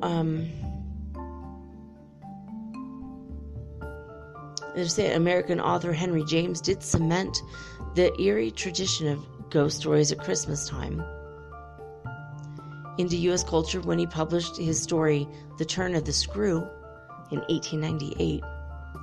It was a novella about a chilling series of supposedly ghostly events that befall a young governess. And it began with men gathered around a fire sharing spooky stories on Christmas Eve. And the American Goth legend, of course, very famous man, Edgar Allan Poe, said his unsettling poem, The Raven, he said it in the bleak month of December. So, I don't know, there's a picture of a giant beetle dancing with a frog here. And that's a holiday card. And in the background, there's a fly holding up what looks like a golden jewel. It's so random. They say among the dark, outlandish Christmas card designs of the Victorian era that are bizarre included macabre images, like a murderous frog stabbing and looting a fellow amphibian. What the hell? St. Nicholas peeping through windows. Yeah, that's creepy, right? Do you guys remember that song? If Santa Claus came in your house, that would be creepy. Creepy. Was it Fred? Fred's the one that made that song. I laughed so hard when I first heard that. I was like, oh my gosh, that's totally true. Even Trevor Noah mentioned it this week. Like, Santa Claus is a creepy idea. He'll only bring your kids candy and toys if they first sit on his lap at the mall and tell him what they want. And then he'll get the stuff that they want and sneak into their house, staring at them. Keeps a list of the naughty and the nice. It's very strange. It's meant to be innocent, but it is a strange story. I know Santa Claus is not a creepy man, St. Nicholas himself. I have had encounters with them. You could go back to last year's December episodes, because that's when I first told you guys my Santa Claus stories. But, yeah, it's pretty crazy stuff. When you think about it, I'll bring you toys, I'll sneak into your house at night, leave you things. That's creepy, man. If it's Santa Claus, it's like, yay, Santa Claus. If it's anyone else on earth, it's like, oh my God, what a weird pervert. Why are you looking at my kids? Why do you want them to sit on your lap? It's weird. They don't know you. Why do you want to be here, you know? It's very weird. Anyway, so there was a holiday card, a Victorian era card, where St. Nicholas was peering through windows while stuffing children into his gift sack. That's insane. That's insane. There was one of giant waltzing insects and another Victorian card of dead robins. How Christmassy is that? It's not at all Christmassy. Not what we think of. That's crazy. Today cards are super sweet, so as opposed to insanely bizarre. It says Victorians wanted their cards to serve as a shocking conversation starter. Cha-ching! Job accomplished. Mission accomplished. Some of the morbidly outlandish designs were influenced by folklore customs. For example, in English myths, robins and wrens were sacred species. Well, why are they dead on the cover of the cards they're sending? That's weird. So, the author, John Grossman, he authored the book Christmas Curiosities, The Old, Dark, and Forgotten Christmas. And he said images of dead birds are used to elicit Victorian sympathy and may reference common stories of poor children freezing to death at Christmas. Well, that happened to me in London with my boyfriend, who ended up being my husband in this life. Yeah, I have frozen to death around Christmas in London. Crazy. Long time ago, obviously. But the legend of Santa Claus was much more sinister in the Victorian era as well. What were they smoking? Were they drinking out of lead cups? Why were they so strange? It says, as England legend had him paired up with the devil in a good cop, bad cop duo. So Santa Claus and the devil are paired up in the Victorian era. That's crazy. Due to a figure out which children had been naughty, which had been nice, and how their fates should be carried out. The devil, sometimes guised as Krampus, with a K, kidnapped and beat disobedient children, while Santa was often depicted in Christmas cards slinking around and spying on children through the windows. I mean, when you start to question stuff, it's really odd, isn't it? Now, Christmas has supernatural roots as well. So, December 25th has a closer link to pre-Christian festivals that honored winter solstice.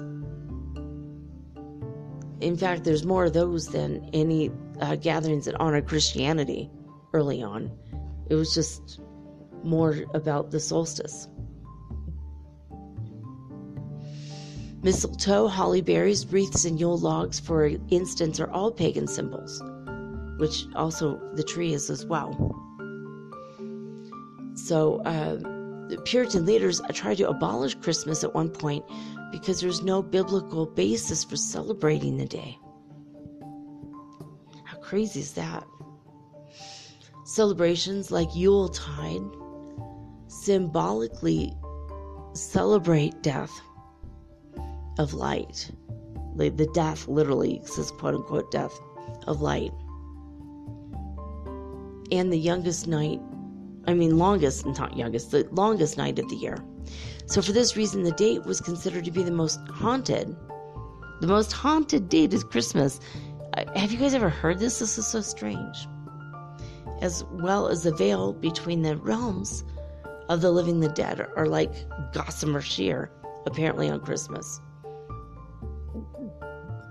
Have any of you ever had a supernatural haunting or someone in your family who passed away coming back on Christmas Day? That would be really strange. But if you guys have any encounters like that, write me at mermaidgirl888 and I'll publish it. Write me, or actually just send me a voice clip and I'll publish it.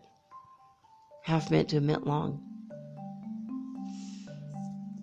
You know, it doesn't have to be asking me a question if you don't want to. If you want to tell me a story, we could do that as well. Because other people want to hear it. We all want to hear each other's stories. So, okay. Let's see.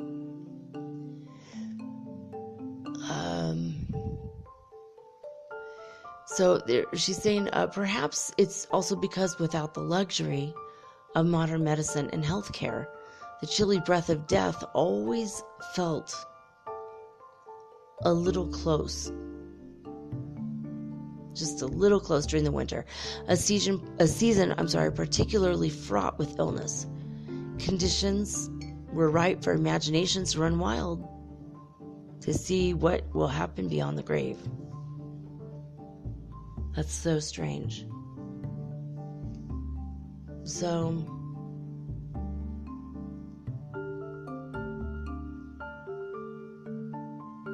says later, thanks to traditions adopted by the Irish and the Scottish immigrants, Halloween was embraced in the United States and designated the official spooky season, while Christmas was purified. But perhaps this year, after wrapping presents, snacking on holiday cookies, sipping mulled wine, you may consider inviting loved ones to gather around the fire to share ghost stories, or summon species. I'm sorry, doesn't say species, it says specters. It's like so small and they can't blow it up now on my glasses. Sorry about that. To summon specters for Christmas Eve seance. Oh, that'd be so strange. That's not the night I would consider doing that. That's so strange.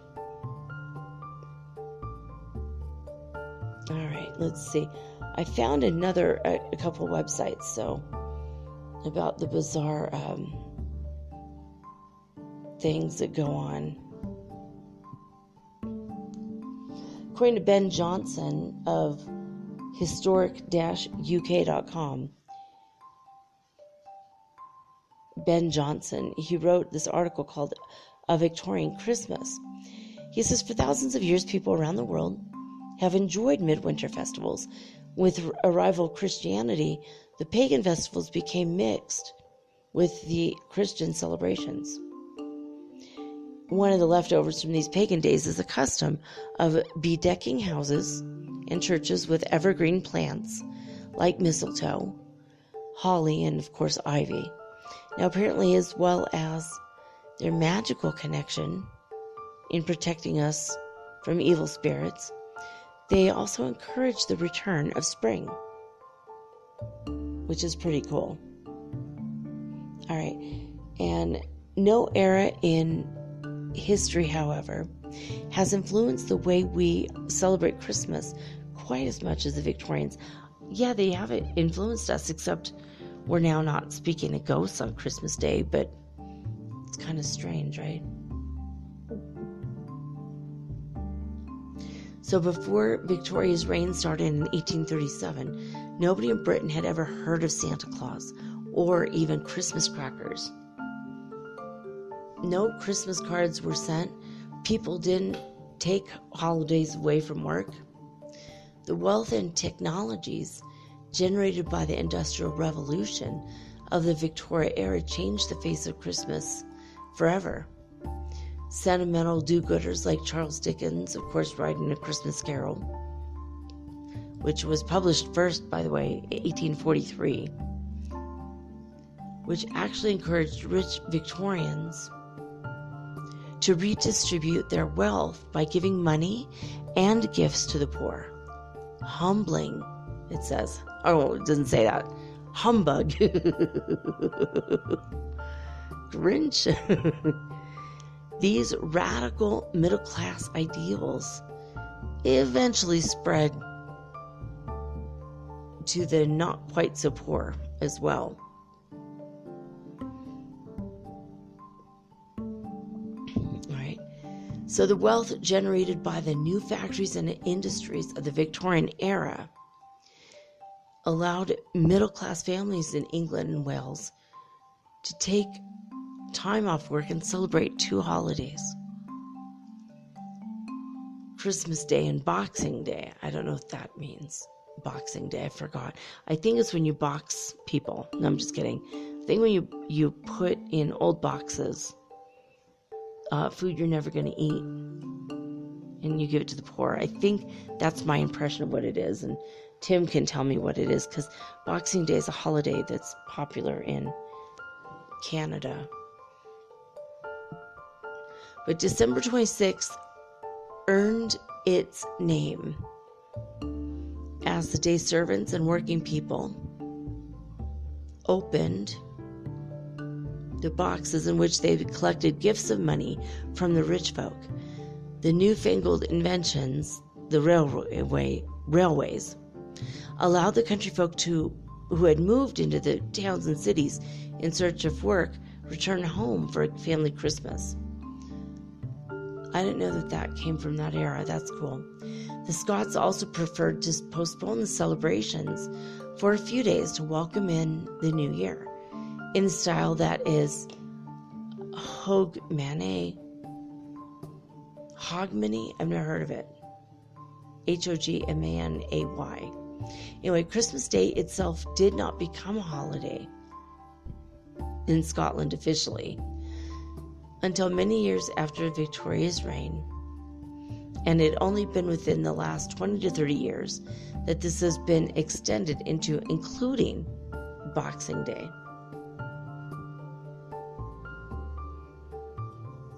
There's some old-fashioned pictures on this website. They're pretty cool, of Father Christmas, and also this beautiful artwork, actually.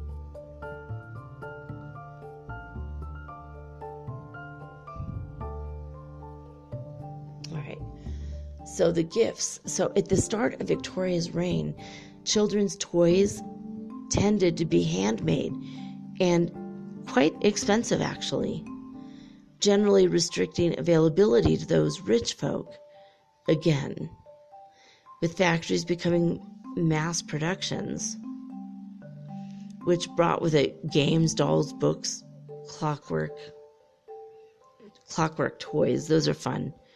And all at a more affordable price.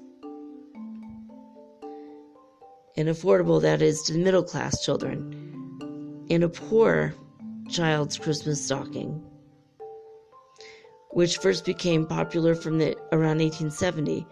There was only an apple, an orange, and a few nuts. Oh, that's really weird. Oh, it gives me a weird feeling. Did you guys know that? That's what the poor child's Christmas stocking. That we weren't poor. I wasn't, in a poor family. I wasn't in a rich family, but we were in the middle. But my grandpa used to do that. He used to make my stockings. And it'd always be walnuts and orange and an apple. So I bet that he got this tradition from his family from this 1800s, late 1800s. That's crazy. That was pretty cool. So normally associated with the bringer of the above gifts, Santa Claus or Father Christmas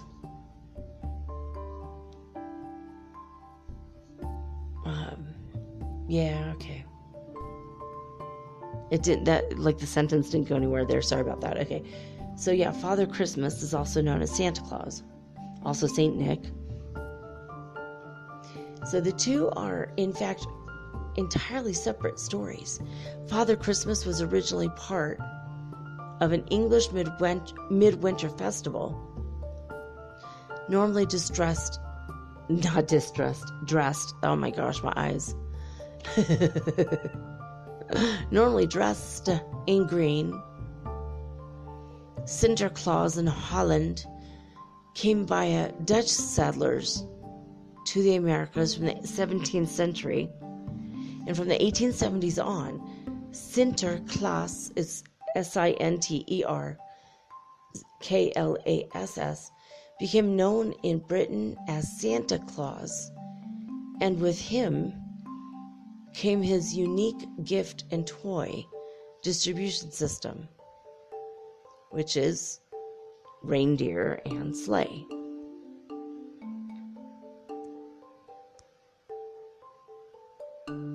Now, there's this bizarre picture I'm looking at. Two little Victorian children. They can't be more than 3 and 4 years old. And little boy's wearing a top hat and looks like maybe pajamas.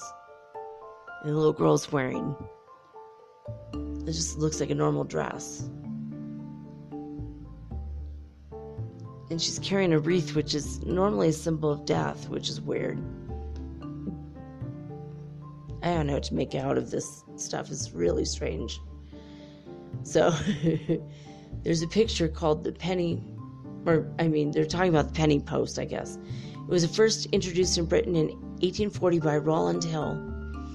The idea is that a penny stamp paid for the postage of a letter or card anywhere in Britain. The simple idea paved the way for the sending of the first Christmas cards. Sir Henry Cole tested the waters in 1843 by printing 1,000 cards for sale in his art shop in London. So, okay, I'm sorry, I didn't see that part. Okay, so he sold these for 1 shilling each. I don't even know how much a shilling is. Do you guys know? It's like a penny, or maybe it's 2 pennies.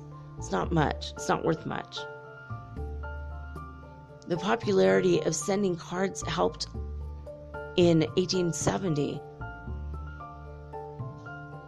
and a half-penny postage rate was introduced as a result of the efficiencies brought about by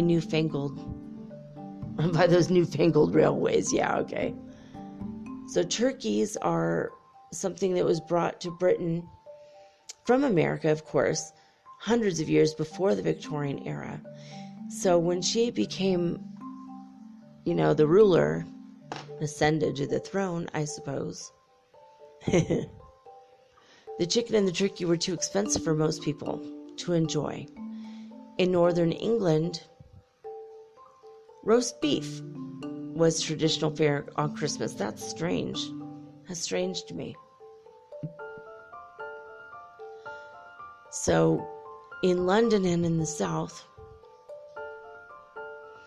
goose was the favorited. Well, we know that from Charles Dickens' A Christmas Carol.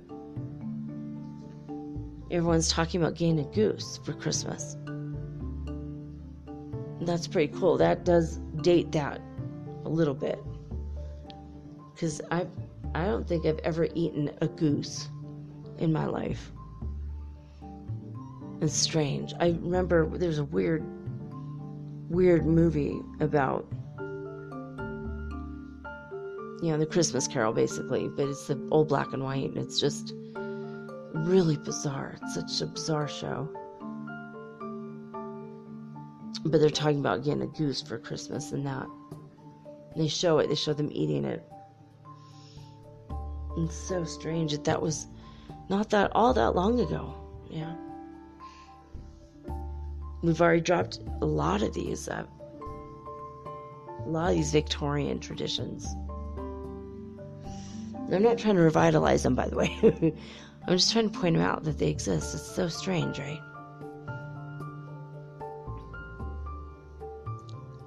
So goose was favorited in the South. In England, northern England, roast beef was the norm. But the Christmas Day menu for Queen Victoria and her family in 1840, this is what it was.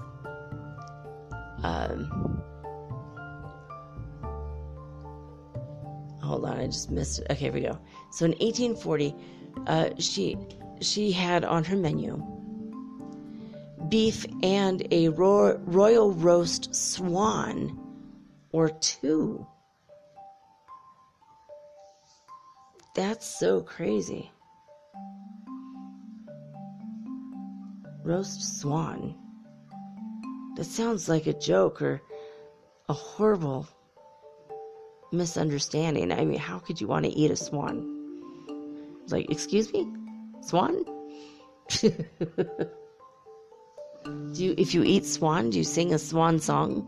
Is that what comes after that? So the poorer people, though, in England, they had to make do by having a nice Christmas rabbit, I guess. That's strange. By the end of the century, though, most people featured turkey as the prominent part of their Christmas traditional meal. So that's pretty cool.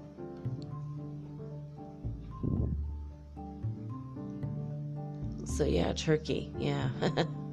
Better than eating a swan, I think. And a lot better than eating crow. Don't ever eat a crow, kids.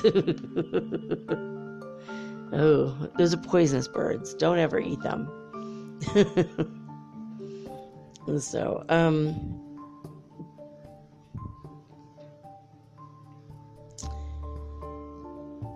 but the great journey to London, they say, the great journey to London started for the turkey. Oh, I say going, yeah, from Turkey. I mean, turkey being sent from the Americas to London. That started in October. I didn't know that. So weird.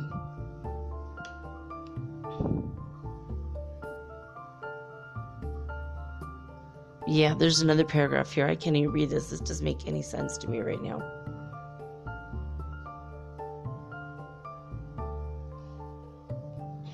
I can't even read this. Anyway.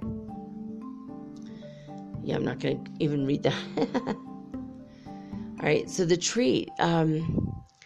Queen Victoria was married to Prince Albert, who was German.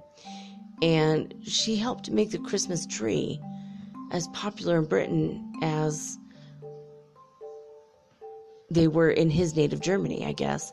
And when they brought up one for the first time, or he brought one up to Windsor Castle in the 1840s, so that's when that started. The crackers invented by Tom Smith. See, I don't know about the British stuff. I've never been there at Christmas time. But if you're from the UK or Europe, you might be familiar with this stuff. Invented by Tom Smith, a London sweet maker, in 1846. So the original idea was to wrap his sweets in a twist of fancy colored paper. And this developed into, I guess it developed and sold much better, they're saying, when he added love notes, mottos or paper hats, small toys. And when you open them, they go bang. I've never ever in my life had that. I want it so bad. I've seen it in a couple different movies and TV shows. I'm like, oh man. It looks like so much fun. On history-uk.com.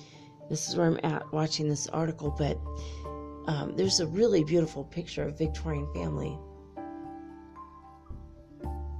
Here, I'm looking at it. It's so cute. Okay. Carol singers and musicians visited houses to sing and play the brand new popular carols. So in 1843, that was O Come All Ye Faithful. In 1848, it was Once in Royal David City. In 1851, the popular song then was See Amid the Winter's Snow. In 1868, it was O Little Town of Bethlehem. And in 1883, the favorite song was Away in a Manger. So, all right, let's go to the next. I found one more. Just one more with a lot of bizarre stuff on it. A lot of the weird stuff is just so strange, but all right, let's get to it.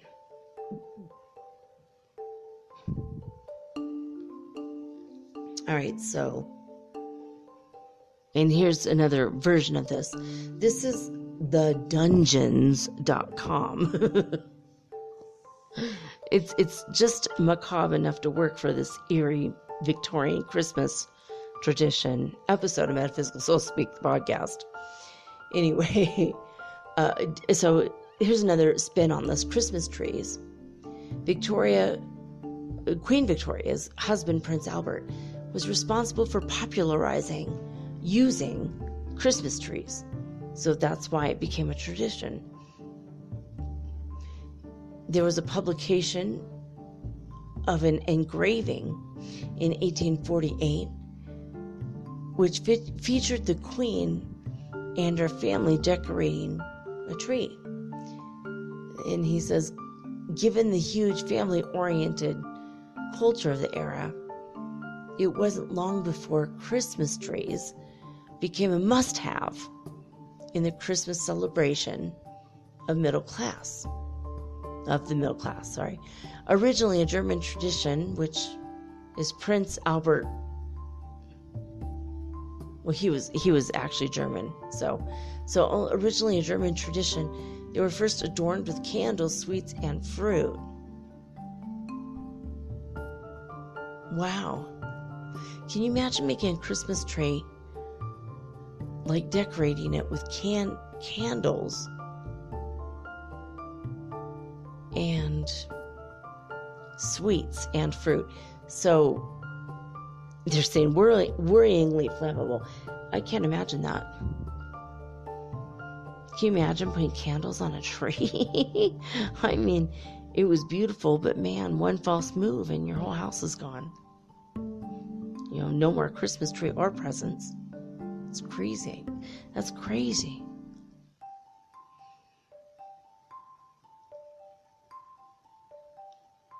Yeah, that is worryingly flammable, it says. Okay, so check this out. Mince pies.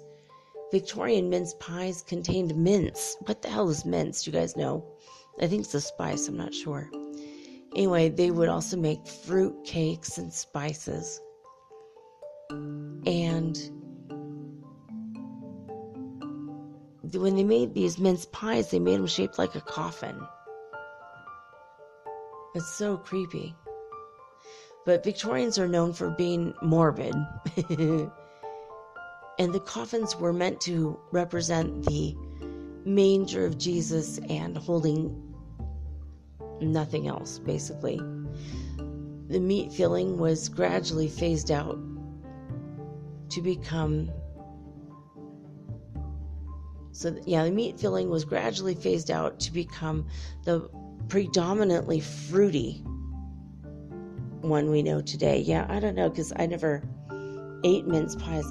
But the fact that they're coffin-shaped,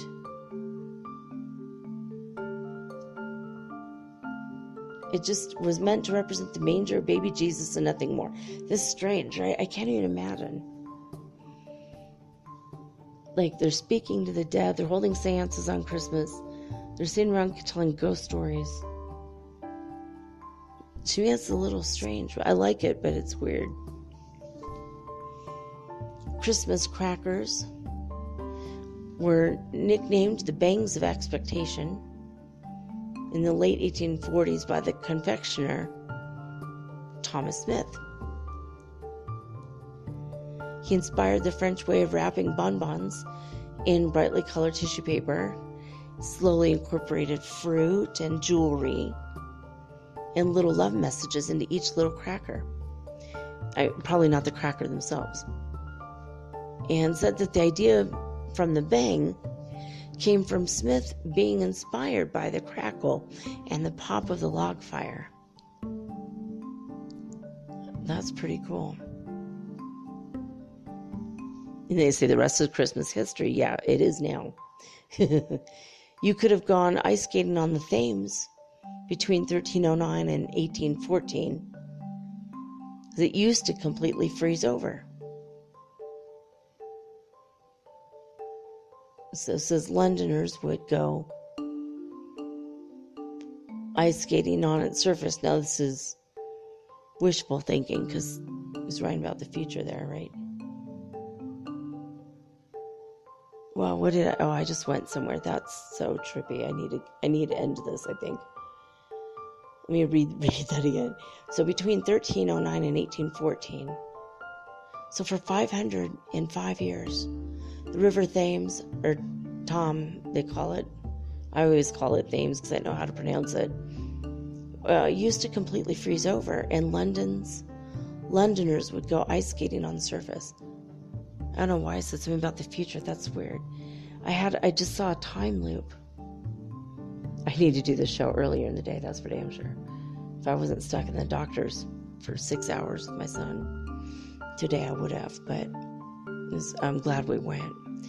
Anyway, stalls selling gin and Skittle tournaments were also set up. What's a Skittle tournament? Hurling Skittles at each other? They weren't invented yet, so that's weird. What is a Skittle? I have to look that up. Anyway, members of the public would glide along the ice on animal bones. Oh, it just gets weirder and weirder, man. Animal bones. Cool fact, February 1814 was when an elephant was marched across a river alongside Blackfriars Bridge. This stuff is weird, man.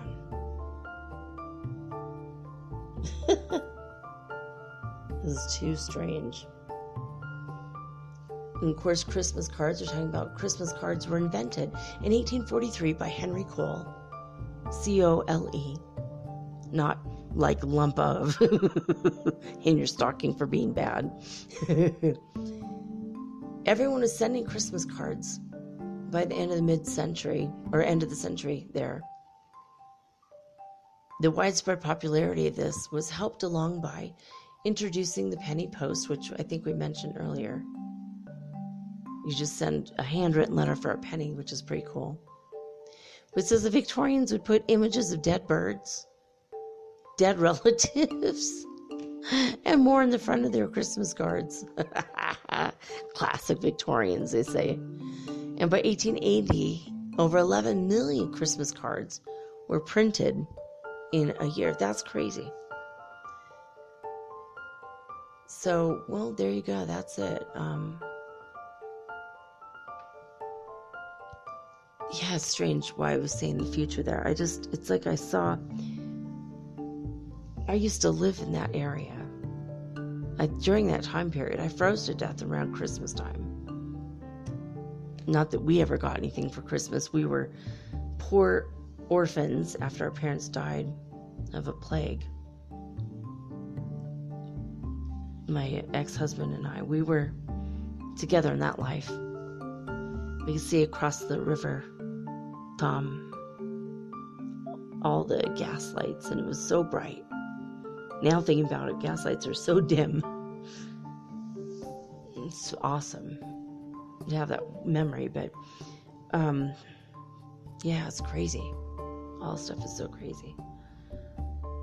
So Victorians were a strange and melancholy bunch, but had a great deal of fun with death-related themes for Christmas. I guess that makes sense, though, because, it's a season where there's hardly any light. It's very cold outside. All the trees appear to be dead, so it does make sense that people would, at some point in the past, lean towards the macabre. It's all very strange. Anyway, well, there you have it, guys. I love each and every one of you, and I'm so grateful we're on this spiritual journey together. And I will be back tomorrow with all unique and original programming, just like always. Tomorrow is Friday, so we're going to get into the weekly Weird World news right after we go through the Earth Changes report. And since we didn't do this last week, we have to play catch up for 2 weeks, which shouldn't be much. It shouldn't be as much news as it had been months ago. I don't know if that means that the person who has a website has started to do less work, or if she's telling us everything still, and it's just that there's less things. Maybe that's the case. Hopefully that's the case for now. Anyway, yeah, send in your questions, send them in by Instagram at mermaidgirl888, or send me a 1 minute long clip or less. Could be 30 seconds if you want. Just asking me a question and I'll answer it. Again, it won't be as long as the answer I gave tonight, but Art Bell's a topic that's near and dear to my heart. I love that man dearly. He was a cool person, and I wish I could have met him in person. I don't think I did. I still have doubts about the man that we met. For years we said, well, that was Art Bell, we just know it, but I don't know. I think he was just very eerily similar to Art Bell. And we just happened to be near the Kingdom of Nye at the time. Anyway, well, write your list of what you want to do in your life, and we'll be back tomorrow, and we'll talk about the third step in this amazing process. So there you have it. That's it, guys. I'm getting kind of sleepy, and I'm trying to figure out what happened there with that. I left my body, and I saw a loop cycle. I think the river is getting ready to freeze over again. I saw the polar vortex thing happening. And I think people will go on the river when it's frozen solid again. I see that in the future. I saw it. That was so strange. Woo. Anyway, so it happens. All right. I wanted to bring up before I go one quick little thing. I've been seeing fairies in my room during the day and during the evening, different times of day and night. I wonder if you guys aren't seeing things. I want you guys to let me know if you have seen things. In fact, if you don't want to ask me a question and you want to give me a 1 minute or less description of what you've seen, you can send that to me on the app, and you can send to me at anchor.fm/metaphysical. You have to favorite the podcast in order to send me something. I don't know why, but that's the way they set it up. But if you do that, then you can send me a little clip and I'll play it on the air. Anyway, well, that's it. That's all she wrote, guys. So I'm signing off with peace and joy and the high vibes of the Holy Fifth Dimension. Till next time, guys. Peace.